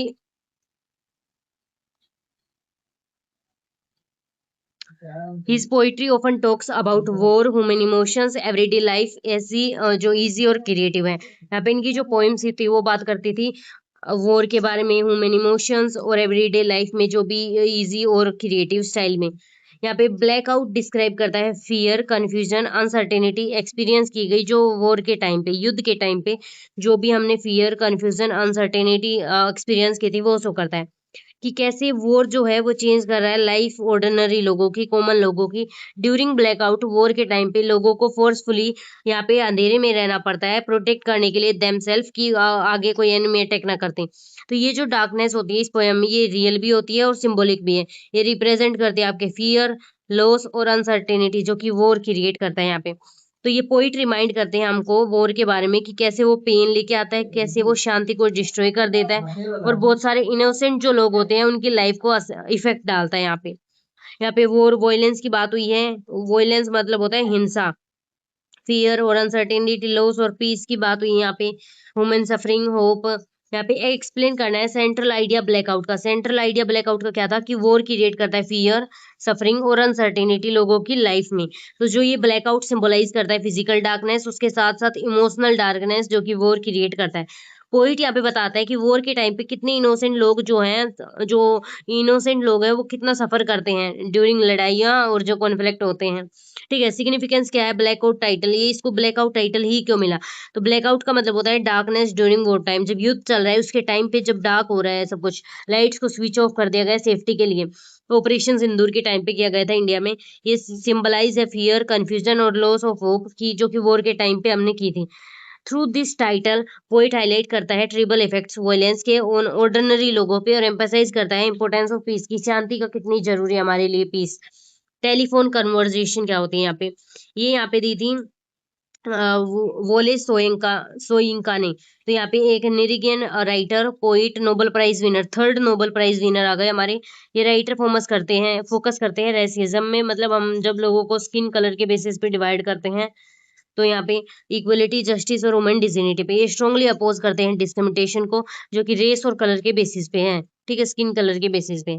टेलीफोन कन्वर्जेशन, एक ब्लैक मैन जो कि कॉल करता है वाइट जो लैंड लेडी है रूम के लिए। यहाँ पे बिफोर बिफोर मीटिंग, हम उससे मीटिंग करने से पहले तो वो जो लेडी है वो पूछती है उससे कि कलर क्या है उसकी स्किन का।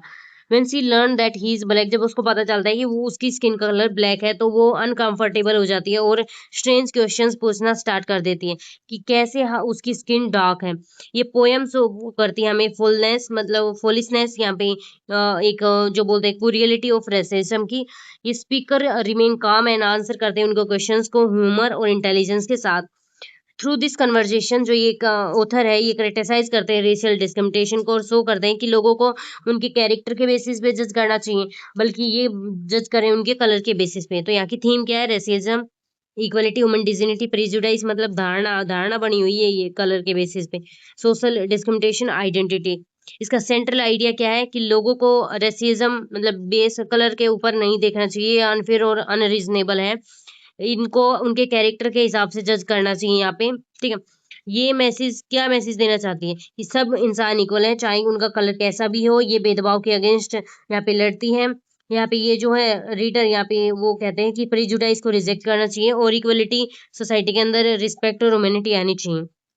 फिर है हार्लेम, ये दी थी लैंगस्टिक ह्यूजेस ने दी थी। ये फेमस अमेरिकन पोइट और सोशलिस्ट एक्टिविस्ट थे जो कि लिखते हैं live struggles dreams of African American.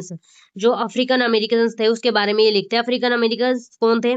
जो अफ्रीका के अंदर रहते थे और उनकी जो जो कलर था वो ब्लैक था वहाँ पे। यह हेरलेम एक शॉर्ट पोएम है जो कि इंपॉर्टेंट क्वेश्चन पूछती है आपसे, what happens to a dream that is postpone, मतलब उस ड्रीम को क्या हुआ जो कि पोस्टपोन कर दी गई। ये पोइट एक्सप्लेन करती है व्हेन पीपल ड्रीम, जब लोग ड्रीम करते हैं, सपना देखते हैं कंटिन्यूअसली, जब उसको डिले किया जाता है या फिर मिटा दिया जाता है, डिनाई किया जाता है, तो वो फ्रस्ट्रेटेड हो जाते हैं, होपलेस और एंग्री हो जाते हैं। तो ये उनकी ड्रीम जो है वो टूट जाते हैं, ब्रोकन ड्रीम जो हो जाती है वो डिस्ट्रॉय कर सकती है पर्सन के कॉन्फिडेंस और वहाँ पे एक सीरियस सोशल प्रॉब्लम भी आ सकती है। यहाँ पे थ्रू पावरफुल इमेज ये पोइट शो करते हैं everyone should have equal opportunity कि वो अपने ड्रीम्स को अचीव कर पाए। और ये जो पोयम है हमें एक स्ट्रॉन्ग मैसेज देती है अगेंस्ट डिस्क्रिमिनेशन और इनजस्टिस के। यहाँ पे थीम क्या है? ड्रीम और एस्पिरेशन, फ्रस्ट्रेशन, रेसिज्म, और यहाँ पे social injustice, hope, equality. Central idea क्या था यहाँ का? ये था कि delaying denying people dream can have serious consequences. अगर लोगों की जो ड्रीम है उसको डिने करते रहोगे, डिनाई करते रहोगे, डिले करते रहोगे, तो वहां से सीरियस प्रॉब्लम आ सकती है यहाँ पे। ठीक है, सबको इक्वल अपॉर्चुनिटी मिलनी चाहिए ताकि वो अपनी ड्रीम्स को फुलफिल कर पाए और वो डिसअपॉइंटेड और फ्रस्ट्रेटेड ना फील करें। इसीलिए सोसाइटी के अंदर इक्वलिटी, जस्टिस होना चाहिए ताकि सब अपनी ड्रीम्स को अचीव कर पाए। यहाँ पे क्या मैसेज देती है पोएम? पोएम टीच करती है एवरी पर्सन डिजर्व करता है चांस कि वो फुलफिल कर पाए अपने ड्रीम्स, और डिस्क्रिमिनेशन और इनजस्टिस नहीं होना चाहिए। और ये होंगे तो लोग अपनी सक्सेस अचीव नहीं कर पाएंगे, ना उनको हैप्पीनेस मिलेगी। ठीक है, तो यहाँ पे इक्वलिटी, होप, अपॉर्चुनिटी की बात की जाती है for better society. Now the next unit है, नेक्स्ट जो पार्ट है हमारा वो है naming of parts. Yo Henry read ने दिया था। ये इंग्लिश पोएट थे जिनको जाना जाता था वॉर पोएम्स के लिए, वॉर युद्ध से रिलेटेड जो भी पोएम्स होते थे उनके लिए। इनके पोएम्स शो करते हैं difference between beauty of nature and harsh reality of war, कि ये तो ब्यूटी है नेचर की और ये हार्श रियलिटी है वॉर की, तो इनके बीच में क्या डिफरेंस है ये शो करती है। यहाँ पे नेमिंग ऑफ पार्ट्स डिस्क्राइब करते हैं एक मिलिट्री ट्रेनिंग क्लास को, जहाँ पे सोल्जर्स को सिखाया जाता है कि names of different parts of rifle, rifle के जो पार्ट्स हैं उनके नाम। At the same time poet describe करते हैं ब्यूटी ऑफ नेचर, जैसे कि फ्लावर, बर्ड्स और ट्रीज। ये पोएम क्रिएट करती है कॉन्टेक्स्ट बिटवीन वॉर और नेचर। ठीक है, वाइल द सोल्जर्स लर्न करते हैं, वो सीखते हैं वेपन्स के बारे में, फाइटिंग के बारे में, नेचर कंटिन्यूस धीरे धीरे पीसफुली ग्रो होता रहता है।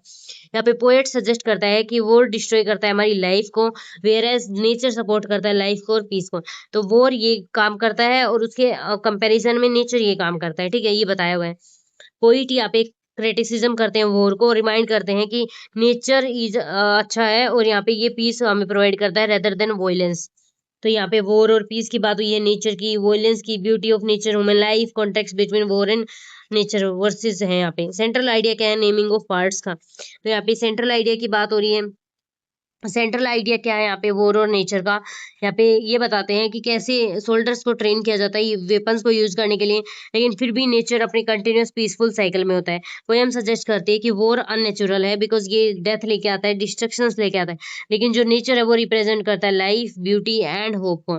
यहाँ पे ये ही टाइटल क्यों मिला इसको नेमिंग ऑफ पार्ट्स? तो इस टाइटल का मतलब है naming of different parts of rifle, जो कि मिलिट्री ट्रेनिंग के दौरान सिखाया जाता है। हावेवर यहाँ पे जो पोइट है वो डीपर मीनिंग है कि भाई यहाँ पे जो मैकेनिकल वर्ड है वॉर का उसको कंपेयर करें ब्यूटी ऑफ नेचर।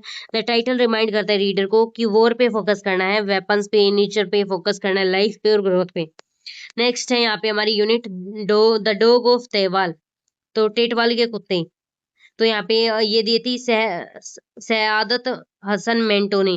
यहाँ पे ये यंगेस्ट जो यहाँ पे ग्रेटेस्ट उर्दू राइटर थे, ये फेमस थे अपनी स्टोरीज के लिए, जो कि जब इंडिया का पार्टीशन होता है, मतलब इंडिया और जब पाकिस्तान अलग अलग हुए थे तब के लिए यहाँ पे ये थे। इनकी राइटिंग्स शो करते हैं पेन, वॉयलेंस, सफरिंग, जो कि वॉर के टाइम पे हुई थी। जब इंडिया अलग हुआ, पाकिस्तान अलग हुआ, तो दोनों में जब सेपरेट हुए तो अब जो वॉर हुआ था, पेन हुआ था, वो सब शो करते हैं यहाँ पे। ठीक है, the dog of Tetwal is set during India Pakistan conflict. Soldiers both side के जो staying on the different hills पे रह रहे थे, एक दिन एक स्ट्रे डॉग आया एरिया के अंदर जहाँ पे सोल्जर्स दोनों मतलब वो वेपन्स के साथ खेल रहे थे। The dog feed it, and वो अपने जो डॉग्स है उनको खिलाते हैं। Soon they begin to suspect that dog enemy country से बिलोंग करता है। उनको धीरे धीरे ये समझ आने लगा कि ये डॉग है पाकिस्तान से, जैसे इंडिया आया वो डॉग तो उनको लगा ये पाकिस्तान से है, पाकिस्तान की कंट्री से। तो उनको उन्होंने टाई किया एक मैसेज उसकी नेक के अराउंड एंड उनको दूसरी साइड भेज दिया, एक साइड से दूसरी। अगर इंडिया से था तो पाकिस्तान, पाकिस्तान से इंडिया। फाइनली दोनों साइड ने उसके ऊपर शूटिंग स्टार्ट कर दी डॉग पे। तो इनोसेंट डॉग डाई हो गया विदाउट अंडरस्टैंडिंग कि उसने किया क्या था और क्यों उस पे अटैक किया। दो द जो डेथ थी डॉग की वो मेंटो सोच करते हैं मीनिंगलेस और क्यूरिलिटी ऑफ वॉर। यहाँ पे war, violence, humanity, partition, innocence, hatred, absurdity of war show करती है। यहाँ पे सेंट्रल आइडिया क्या था? यहाँ पे ये मीनिंगलेस है, वॉर डिस्ट्रॉय करता है इनोसेंट लाइव्स। तो डॉग के कोई रिलीजन नहीं है, नेशनलिटी नहीं है, पॉलिटिकल ओपिनियन है, फिर भी उसको उस जो वॉर था उसका विक्टिम बना दिया गया है यहाँ पे। फिर है कि एंडिंग ऑन द डॉग, इस पे हमें कमेंट करना है। The ending of the story बहुत ही ट्रेजिक और सिंबॉलिक थी। इनोसेंट डॉग को शूट कर दिया गया सोल्जर्स के द्वारा दोनों साइड से। ये कि ई की डेथ शो करती है कि कोई भी रियल विनर नहीं होता, सबको पेन मिलता है और डिस्ट्रक्शन होता है यहाँ पे। ठीक है, तो जो डॉग की डेथ हुई थी वो क्रिटिसाइज करती है हेटर्ड और यहाँ पे वॉयलेंस और सेंसलेस नेचर ऑफ वॉर की। एंडिंग लीव्स यहाँ पे है कि भाई हमें ह्यूमैनिटी के साथ रहना चाहिए रेदर देन वॉर और बॉर्डर्स। ठीक है, फिर उसके अभी हमारा नेक्स्ट कंसेप्ट है स्टिल आई राइज। ये लिखा था माया एंजेलो ने। तो यहाँ पे ये एक फेमस अमेरिकन पोइट, राइटर और सिविल राइट एक्टिविस्ट थी। सिविल राइट एक्टिविस्ट कौन होते हैं? जो हमारे फंडामेंटल राइट्स होते हैं या फिर जो हमारे पॉलिटिकल लीगल राइट्स होते हैं उनको बचाते हैं, जैसे right to live, right to freedom etcetera. इन्होंने हमेशा फ्रीडम, इक्वलिटी, सेल्फ रिस्पेक्ट के बारे में लिखा था, जो कि वुमेंस के लिए ये हमेशा काम करती थी। इनकी जो पोएम्स थी वो लोगों को इंस्पायर करती थी कि जो भी डिफ़िकल्टीज़ आपकी लाइफ में हैं उनको आप अच्छे से फेस कर पाओ, करेज के साथ, साहस के साथ और कॉन्फिडेंस मतलब आत्मनिर्भर के साथ। यहाँ पे जो ये पोएम है इसकी ओवरऑल समरी क्या है? तो यहाँ पे स्टिल आई राइज एक पोएम है जो कि आपका करेज, कॉन्फिडेंस और होप दिखाती है। यहाँ पे करेज का मतलब होता है साहस, कॉन्फिडेंस आत्मनिर्भर और होप मतलब आशा कि फ्यूचर में ऐसा हो सकता है। तो ये पोइट हमेशा कहती थी कि no matter how much people insult her, try to stop her, she will always rise again. चाहे कुछ हो जाए, कितना ही लोग मुझे हर्ट करें, इंसल्ट करें या मुझे रोकने की कोशिश करें, मैं हमेशा राइज़ करूँगी वहाँ पे, मतलब जो वहाँ पे कंडीशन है उससे ऊपर उठूँगी। तो ये रिफ्यूज़ करती हैं, ये कभी मानती नहीं थी कि जो भी डिस्क्रिमिनेशन, भेदभाव हो रहा है सोसाइटी में या उनके साथ अन्याय हो रहा है तो ये उनको बिल्कुल नहीं मानती थी, ये अपने आप पे काम करती थी। ये पोएम सेलिब्रेट करती हैं यहाँ पे सेल्फ रिस्पेक्ट को, इनर स्ट्रेंथ को, जो हमारी अंदर की जो आत्मा है उसके अंदर जो स्ट्रेंथ है, पावर हमारे पास है कि जो भी डिफ़िकल्टीज़ हैं उनसे हम ओवरकम कर सकते हैं। तो यहाँ पे जो ये माया है एंजेलो, ये लोगों को बिलीव करवाती हैं कि आपको अपने आप में बिलीव करना चाहिए, अपने आप में विश्वास रखना चाहिए और कभी भी गिव अप नहीं करना चाहिए। ठीक है, तो ये जो पोएम एक हमें स्ट्रॉन्ग मैसेज प्रोवाइड करती है, जो भी हमारे अगेंस्ट जो भी डिस्क्रिमिनेशन हो रहा है या फिर हमें इक्वलिटी चाहिए, सोसाइटी में इज्जत चाहिए, तो अगर उसको चाहिए तो आपको स्टिल आई राइज की तरह आपको उभरना पड़ेगा यहाँ पे। अब इस पोएम की थीम्स क्या है, ये इंपॉर्टेंट है क्योंकि यहाँ से थीम्स ज़्यादातर आती रहती हैं। तो पहली थीम है सेल्फ कॉन्फिडेंस, हमारे अंदर हमको विश्वास होना चाहिए कि हम ये काम कर सकते हैं। इक्वलिटी, देन फ्रीडम, देन करेज, होप और डिजिनिटी। तो यहाँ पे अब ये थीम्स थी। तो इसके बाद है यहाँ पे सेंट्रल आइडिया क्या है इस पोएम का, स्टिल आई राइज का। The central idea of the poem is that a person should never lose hope, मतलब एक इंसान को कभी भी आशा नहीं खोनी चाहिए, ना अपना कॉन्फिडेंस और सेल्फ रिस्पेक्ट। ये तीन ऐसी चीज़ें हैं जो एक इंसान को कभी नहीं खोनी चाहिए। तो ये पोएम हमें इन चीज़ों के बारे में बताती हैं। यहाँ पे ये जो ऑथर है ये शो करती है कि that people can overcome discrimination difficulties, लोग डिस्क्रिमिनेशन, भेदभाव या फिर कोई भी डिफ़िकल्टी है लाइफ में उससे बाहर निकल सकते हैं अगर उनके पास साहस है उस चीज़ से लड़ने के लिए। तो ये पोएम हमें साहस प्रोवाइड करती है, इंकरेज करती है रीडर्स को कि बिलीव करो अपने ऊपर, देमसेल्फ में, और कंटिन्यू अपनी लाइफ में कितने ही चैलेंजेस आए फिर भी जो फॉरवर्ड है मूव करते रहो यहाँ पे। अब क्या मैसेज ये पोएम हमें दे रही है? तो यहाँ पे ये पोएम हमें सिखा रही है कि हर एक इंसान की खुद की स्ट्रेंथ होती है और हमारी जो स्ट्रेंथ है वो हमारे ऊपर कोई भी फेलियर हो, कोई भी इनजस्टिस हो रहा हो, कोई भी भेदभाव हो रहा हो, उससे वो स्ट्रेंथ ऊपर होती है। ठीक है, यहाँ पे ये पोएम शो कर रही है कॉन्फिडेंस, करेज और सेल्फ बिलीव। तो यहाँ पे जो ये ऑथर है ये हमें समझाती है कि कोई आपको रोक नहीं सकता आपकी सक्सेस को अचीव करने की, जो पाथ है सक्सेस है उसके अंदर। ये हमें पावरफुल मैसेज देती है होप, इक्वलिटी और ह्यूमन डिजिनिटी का यहाँ पे। अब हमारी जो नेक्स्ट जो पोएम है, इस जो सब्जेक्ट है इसमें सारी पोएम्स ही है ज़्यादातर। तो क्या करना है, पोएम्स याद करनी है, पोएम्स का नाम और जो उनके ऑथर है उनका नाम याद करना है। और एग्जैक्टली यूनिट 1 में सारी वुमेंस के बारे में बात हुई, तो आप कोई भी लिख दो, किसी भी पोएम का कोई ज़्यादा मैटर नहीं करेगा। बस आपको यूनिट 1 की पोएम्स में ऐसा ध्यान रखना है कि जो ऑथर है वो वुमेंस के लिए बात कर रहा है ज़्यादातर, तो आपको वुमेंस के बारे में ही सब कुछ लिखना है। नेक्स्ट जो पोएम है यहाँ पे है रिफ्यूज़ी एट लाहौर कराची। अब रिफ्यूज़ी मतलब जब आपकी लड़ाई वगैरह होती है तब वो जो जिनको हम बचाते हैं वहाँ पे जो लोग रहते हैं उनको रिफ्यूजीज बोलते हैं। तो ये पोएम लिखी थी शिव के कुमार ने। शिव के कुमार एक फेमस इंडियन पोइट थे, राइटर और क्रिटिक। इनकी पोएम्स डील करती थी किसके साथ, मेमोरी, आइडेंटिटी, माइग्रेशन का मतलब होता है एक जगह से दूसरी जगह जाना। जैसे आप इंडिया में रह रहे हो तो इंडिया में आप जैसे दूसरी कंट्री के अंदर जाना, यूएसए में जाना, तो ये क्या है, माइग्रेशन करना। इमोशनल इफेक्ट, अब इंडिया और पाकिस्तान जैसे जैसे अलग हुआ था तो उसमें कुछ पेन था, पार्टीशन हुआ था, तो बहुत सारे लोगों की जो लाइफ थी वो अफेक्ट हुई थी। तो वो जो इमोशनल इफेक्ट होता है वो भी इसके अंदर शो किया जाता है यहाँ पे। तो रिफ्यूजीज एट लाहौर कराची, ये लाहौर कराची कहाँ पे है, ये पाकिस्तान के अंदर जगह है। तो वहाँ पे जो विज़िट करते हैं रेस्टोरेंट के अंदर उनको बोलते हैं लाहौर कराची। लंदन के अंदर भी ये जगह है। वाइल ईटिंग देयर, जब वो वहाँ पे खा रहे थे उनको रिमेंबर आई, अपनी जो चाइल्डहुड की बात थी वो याद आई, अपने होम टाउन की जहाँ पे वो पहले रहते थे। वहाँ पे उनकी माँ खाना बनाती थी, उनकी smell, taste of the food, जो कि उनकी जो मेमोरीज़ थी उनके अंदर आई, जो कि पार्टीशन के टाइम पे ये सब चीज़ें छूट गई थी, वहाँ से इनको लंदन में मूव करना पड़ा था यहाँ पे। ऑल तो अब ये दूसरी सिटी में रहते थे, ये इंडिया में नहीं थे, पाकिस्तान में नहीं थे, ये लंदन के अंदर रहते थे, लेकिन फिर भी इनको इमोशनली कनेक्ट फील होता था जो इनकी होम कंट्री है उनके साथ। तो यहाँ पे पोएम शो करती है हमें कि लोग अपनी चाहे भले ही कंट्री छोड़ दें, लेकिन वो अपनी मेमोरीज़ कभी नहीं छोड़ के जाते, उनको फिर भी याद रहता है वो सारी चीज़ें जो कि उन्होंने वहाँ पे फील की थी। तो यहाँ पे थीम क्या क्या है, यहाँ पे एक तो हमें पार्टीशन की बात की, फिर दूसरा वो दूसरी कंट्री से यहाँ पे आए, तो यहाँ पे माइग्रेशन की बात हुई है, मेमोरी की, हमारे पास पुरानी अब तक मेमोरी बची हुई है। देन यहाँ पे आइडेंटिटी, ये याद करने की ज़रूरत नहीं। फिर फूड एंड कल्चर और लव हमारी होम कंट्री के लिए। तो यहाँ पे ये सारी चीज़ें हमने थीम बात की है, इनको एक्सप्लेन करके भी लिख सकते हैं। अब सेंट्रल आइडिया क्या है इस जो पोएम है इसका, तो सेंट्रल आइडिया ये है कि हम चाहे हमारे घर छोड़ के जा सकते हैं, जैसे हमारी होम कंट्री है इंडिया, हम इंडिया से यूएसए में शिफ्ट तो हो गए, वहाँ पे यूएसए में रहने लगे, लेकिन जो हमारी इंडिया की मेमोरीज़ थी वो तो अब तक हमारे पास है, वो कभी ख़त्म नहीं होंगी। तो यहाँ पे जो रिफ्यूजीज़ है वो रिमेंबर करते हैं कि वहाँ पे कैसा खाना बनता था इंडिया में, वहाँ पे कैसे ये इसको फील करते हुए इनको हैप्पीनेस और सैडनेस की जो भावना है वो निकल के आती है। यहाँ पे पोइट शो करता है कि माइग्रेशन चेंज कर देता है एक इंसान की लाइफ। इंडिया से यूएसए आए तो उनकी लाइफ तो चेंज हो गई, लेकिन जो मेमोरी थी वहाँ की इंडिया की, जो इमोशंस थे वो तो अभी भी सेम है। तो ये पोएम क्या बताती है, पेन ऑफ माइग्रेशन, कि हम वहाँ से आए तो हमारा कितना पेन छुपा हुआ है इसके पीछे। इम्पोर्टेंस ऑफ आइडेंटिटी ये बताती है हमें। अब इसमें एक और क्वेश्चन आता है, सिग्निफिकेंस क्या है इस लाहौर कराची की और फूड की इस पोएम के अंदर। तो संडे रिप्रेजेंट कर रहा है फैमिली टाइम को, रिलैक्सेशन और अपॉर्चुनिटी कनेक्ट करने के लिए वन कल्चर को।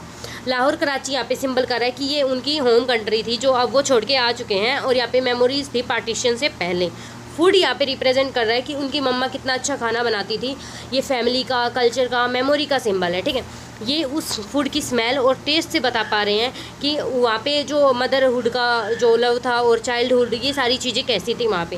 तो ये हमारे 3 सिंबल्स थे जो कि तीनों चीज़ें शो करते हैं। अब हमारी नेक्स्ट इसी से रिलेटेड है इंडिया मूविंग करके, यहाँ पे ए हिस्ट्री ऑफ माइग्रेशन। अब ये माइग्रेशन क्यों होता है सब कुछ इसमें बताया हुआ है।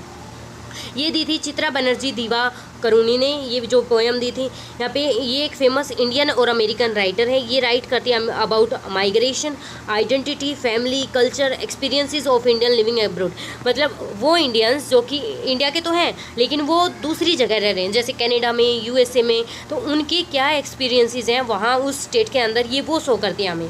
तो यहाँ पे इस पोएम के बारे में देखते हैं। अभी इंडिया मूविंग डिस्क्राइब करती है लाइफ ऑफ जो हमारे इंडिया के लोग जो बाहर रह रहे हैं, फॉरेन कंट्रीज़ में सेटल हो गए, उनकी लाइफ कैसी है, वो कैसे इंजॉय कर पा रहे हैं नई अपॉर्चुनिटीज़, और उनके कल्चर में क्या क्या डिफरेंसेस हैं, क्या क्या प्रॉब्लम्स आई हैं, ये सारी चीज़ें यहाँ पे बताते हैं। तो राइटर शो करता है फूड, मेमोरी और कल्चर के ट्रेडिशंस।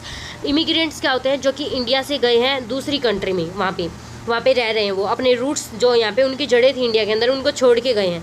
ऑल तो वो अडेप्ट तो कर लेते हैं नई कंट्री को, लेकिन फिर भी वो इंडिया की जो आइडेंटिटी है उनको उतना अच्छे तरीके से नहीं कैरी कर पाते। इस चैप्टर में यहाँ पे चैलेंजेस भी बताए हैं और हैप्पीनेस भी बताई है दोनों कल्चर की। वहाँ पे रह रहे हैं तो क्या पता और अच्छी लाइफ हो वहाँ पे।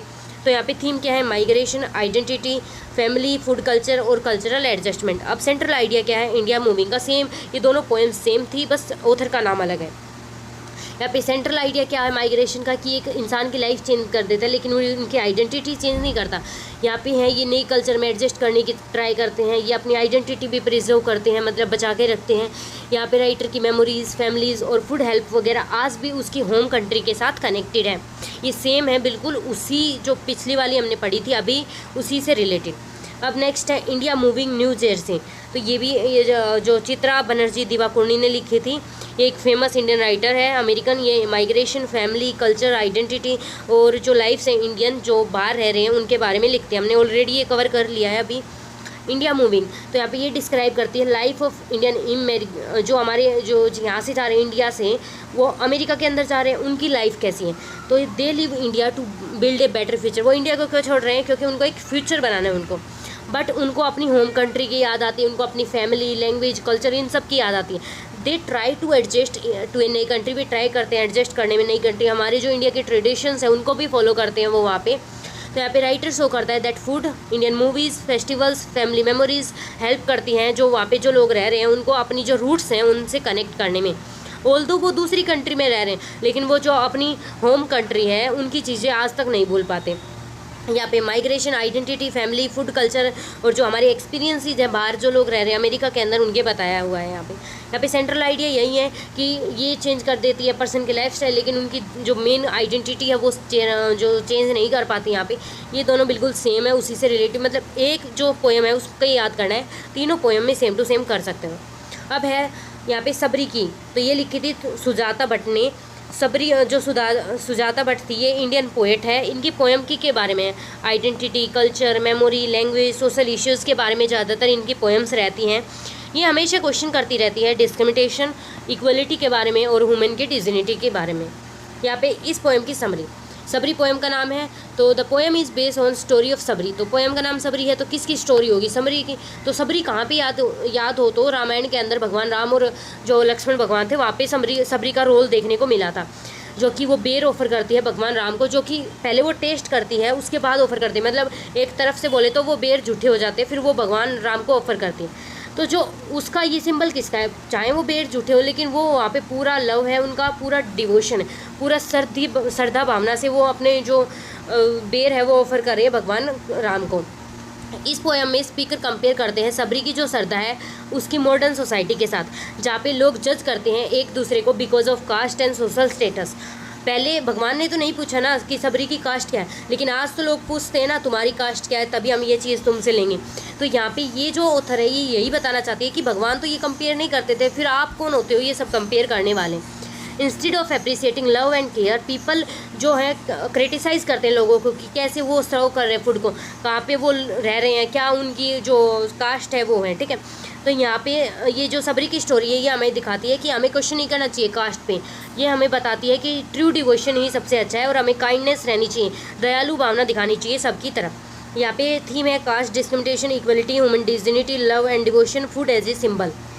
उसके बाद सोशल प्रेजुडाइज का मतलब होता है, प्रेजुडाइज का मतलब होता है धारणा जो कि सदियों से बनी आई हुई है। ठीक है, तो अब सेंट्रल आइडिया क्या था सबरी का? ये ट्रू लव और डिवोशन के बारे में बताती है, ये ज़्यादा इंपॉर्टेंट है रेदर देन द कास्ट और सोशल स्टेटस। लोग क्रिटिसाइज़ करते हैं कि कास्ट के ऊपर आप जज करो किसी को, नहीं, आपको उसके जो श्रद्धा भावना है उसके ऊपर जज करना चाहिए। सबको इक्वलिटी, ह्यूमैनिटी और रिस्पेक्ट देनी चाहिए। यहाँ पे जो ये सबरी है इसकी सिग्निफिकेंस क्या है और यहाँ पे जो बेर दिखाए हैं तो उसका सिंबल क्या है? तो सबरी रिप्रेजेंट करती है pure love, faith and selfless devotion. ठीक है, ये फूड सर्व करती है भगवान को और यहाँ पे एक्सपेक्ट करती है, कुछ भी एक्सपेक्ट नहीं करती कि भगवान उसे रिटर्न में कुछ देंगे या नहीं। यहाँ पे ये फूड है ये भी उसकी केयर, इक्वलिटी, एक्सेप्टेंस को शो करता है भगवान की तरफ। लोग जज कर रहे हैं फूड को instead of valuing the emotions behind. वो देख रहे हैं कि बेर झूठे हैं और भगवान को खिला दिए, वो ये नहीं देख रहे कि उसके पीछे उसकी क्या इमोशंस जुड़े हुए हैं। Through this context the people, जो पोइट है वो क्रिटिसाइज करता है कास्ट के ऊपर जो भावना बनी हुई है, धारणा बनी हुई है उसको, और यहाँ पे बोलते हैं कि ह्यूमैनिटी, मानवता बड़ी है rather than the social discrimination. यहाँ पे भेदभाव छोटा पड़ जाता है और मानवता आपकी बड़ी हो जाती है। ठीक है, तो अब इसके बाद हमारा है नेक्स्ट, यहाँ पे है गोस्ट ऑफ मिस्टर गांधी। ये लिखा था अमृताओ घोष ने। ठीक है, तो ये एक फेमस इंडियन राइटर थे जो कि अपनी नॉवेल्स और ऐसे के लिए जाने जाते थे। इनका वर्क जो है वो हिस्ट्री के बारे में ज़्यादातर था और आइडेंटिटी, वॉयलेंस के बारे में, हिंसा और ये कहीं पे माइग्रेशन, ह्यूमन रिलेशंस के बारे में, ये ज़्यादातर जो रियल हिस्टोरिकल इवेंट्स हुई थी और उनका इम्पैक्ट क्या पड़ा ऑर्डिनरी पीपल पे, वो उनकी बात करते हैं। यहाँ पे इनकी समरी इंपॉर्टेंट हो जाती है। तो ये 1984 में ये जो बेस्ड हुई थी वहाँ पे लिखी गई थी, जहाँ पे जो सिख थे उन्होंने जो दंगा वगैरह छिड़ा था उसके ऊपर बात होती है। ये एसोसिएशन हुई थी प्राइम मिनिस्टर इंदिरा गांधी बनने के बाद। तो यहाँ पे वो बनी जब उसके बाद वॉयलेंस स्टार्ट हुआ, फियर और हैट्रेड स्प्रेड होने लगी सोसाइटी के अंदर। तो इसकी वजह से जो इनोसेंट, जिन लोगों का कोई कसूर नहीं था, इनोसेंट पीपल थे, तो उन्होंने रिलीजन और पॉलिटिकल कॉन्फ्लिक्ट की वजह से बहुत ही ज़्यादा सफ़र किया था यहाँ पे। तो राइटर जो है वो हमें बताती हैं कि कैसे हम लोगों के ट्रस्ट को वो कर रहे हैं, ख़राब करें, ह्यूमैनिटी और पीस को कैसे शांति वगैरह सब बर्बाद करें। ये बिलीव करते हैं कि लोगों को ये जो हेट वगैरह की भावना है इसको रिजेक्ट करना चाहिए और एक साथ आराम से रहना चाहिए, अंडरस्टैंडिंग और रिस्पेक्ट के साथ साथ। ये चैप्टर हमें बताता है कि कैसे वॉयलेंस किसी भी प्रॉब्लम को सोल्व नहीं करता, ये सिर्फ हमें पीस, जस्टिस और ह्यूमैनिटी को दूर भगाता है हमारे अंदर से, ये वॉयलेंस। इसीलिए हमें पीस के साथ, जस्टिस और ह्यूमैनिटी के साथ रहना चाहिए ताकि हम एक अच्छी सोसाइटी बना पाएँ। इसकी थीम है वॉयलेंस, ह्यूमैनिटी एंड कम्युनल जो हार्मोन्स होते हैं वो, और यहाँ पे fear loss, justice, peace. Central idea क्या है इस जो पोएम है इसका? द सेंट्रल आइडिया इस चैप्टर का है वॉयलेंस और हेट्रेड जो डिस्ट्रॉय सोसाइटी, मतलब जो ऐसे हेट स्पीच हैं जो कि हमारी सोसाइटी को डिस्ट्रॉय कर देते हैं, तो वो है। यहाँ पे ये शो करते हैं कैसे इनोसेंट जो लोग थे वो विक्टिम हुए थे उन राइट्स का, और यहाँ पे बिलीव करते हैं कि लोगों को अपनी जो वॉइस है वो उठानी चाहिए। रिलीजन और पॉलिटिकल डिफरेंसेस कुछ नहीं होते, हमें एक दूसरे का रिस्पेक्ट करना चाहिए। ये नहीं है कोई हिंदू है, मुस्लिम है, इसमें क्या फ़र्क पड़ता है, हमें एक दूसरे की रिस्पेक्ट करनी चाहिए, बात इतनी सी है। तो यहाँ पे ये हमें एक स्ट्रॉन्ग मैसेज देती है पीस, ह्यूमैनिटी और कम्युनल जो हार्मोन्स होते हैं उन सब की। तो यहाँ पे ये चैप्टर हमें बताता है कि हेट्रेड और वॉयलेंस सिर्फ पेन क्रिएट कर सकता है और सफ़र करवा सकता है लोगों को, ये कभी भी आपको पीस, जस्टिस और अंडरस्टैंडिंग नहीं प्रोवाइड कर सकता। इसीलिए ह्यूमैनिटी होनी ज़्यादा ज़रूरी होती है रिलीजन और पॉलिटिकल और सोशल डिफरेंसेस से ज़्यादा। यहाँ पे ह्यूमैनिटी ज़्यादा ज़रूरी होती है। तो यहाँ पे हमारा पूरा सब्जेक्ट कंप्लीट होता है, ये वन शॉट। अगर इसकी PDF चाहिए तो डिस्क्रिप्शन बॉक्स में सारे स्टेप्स मेंशन हैं।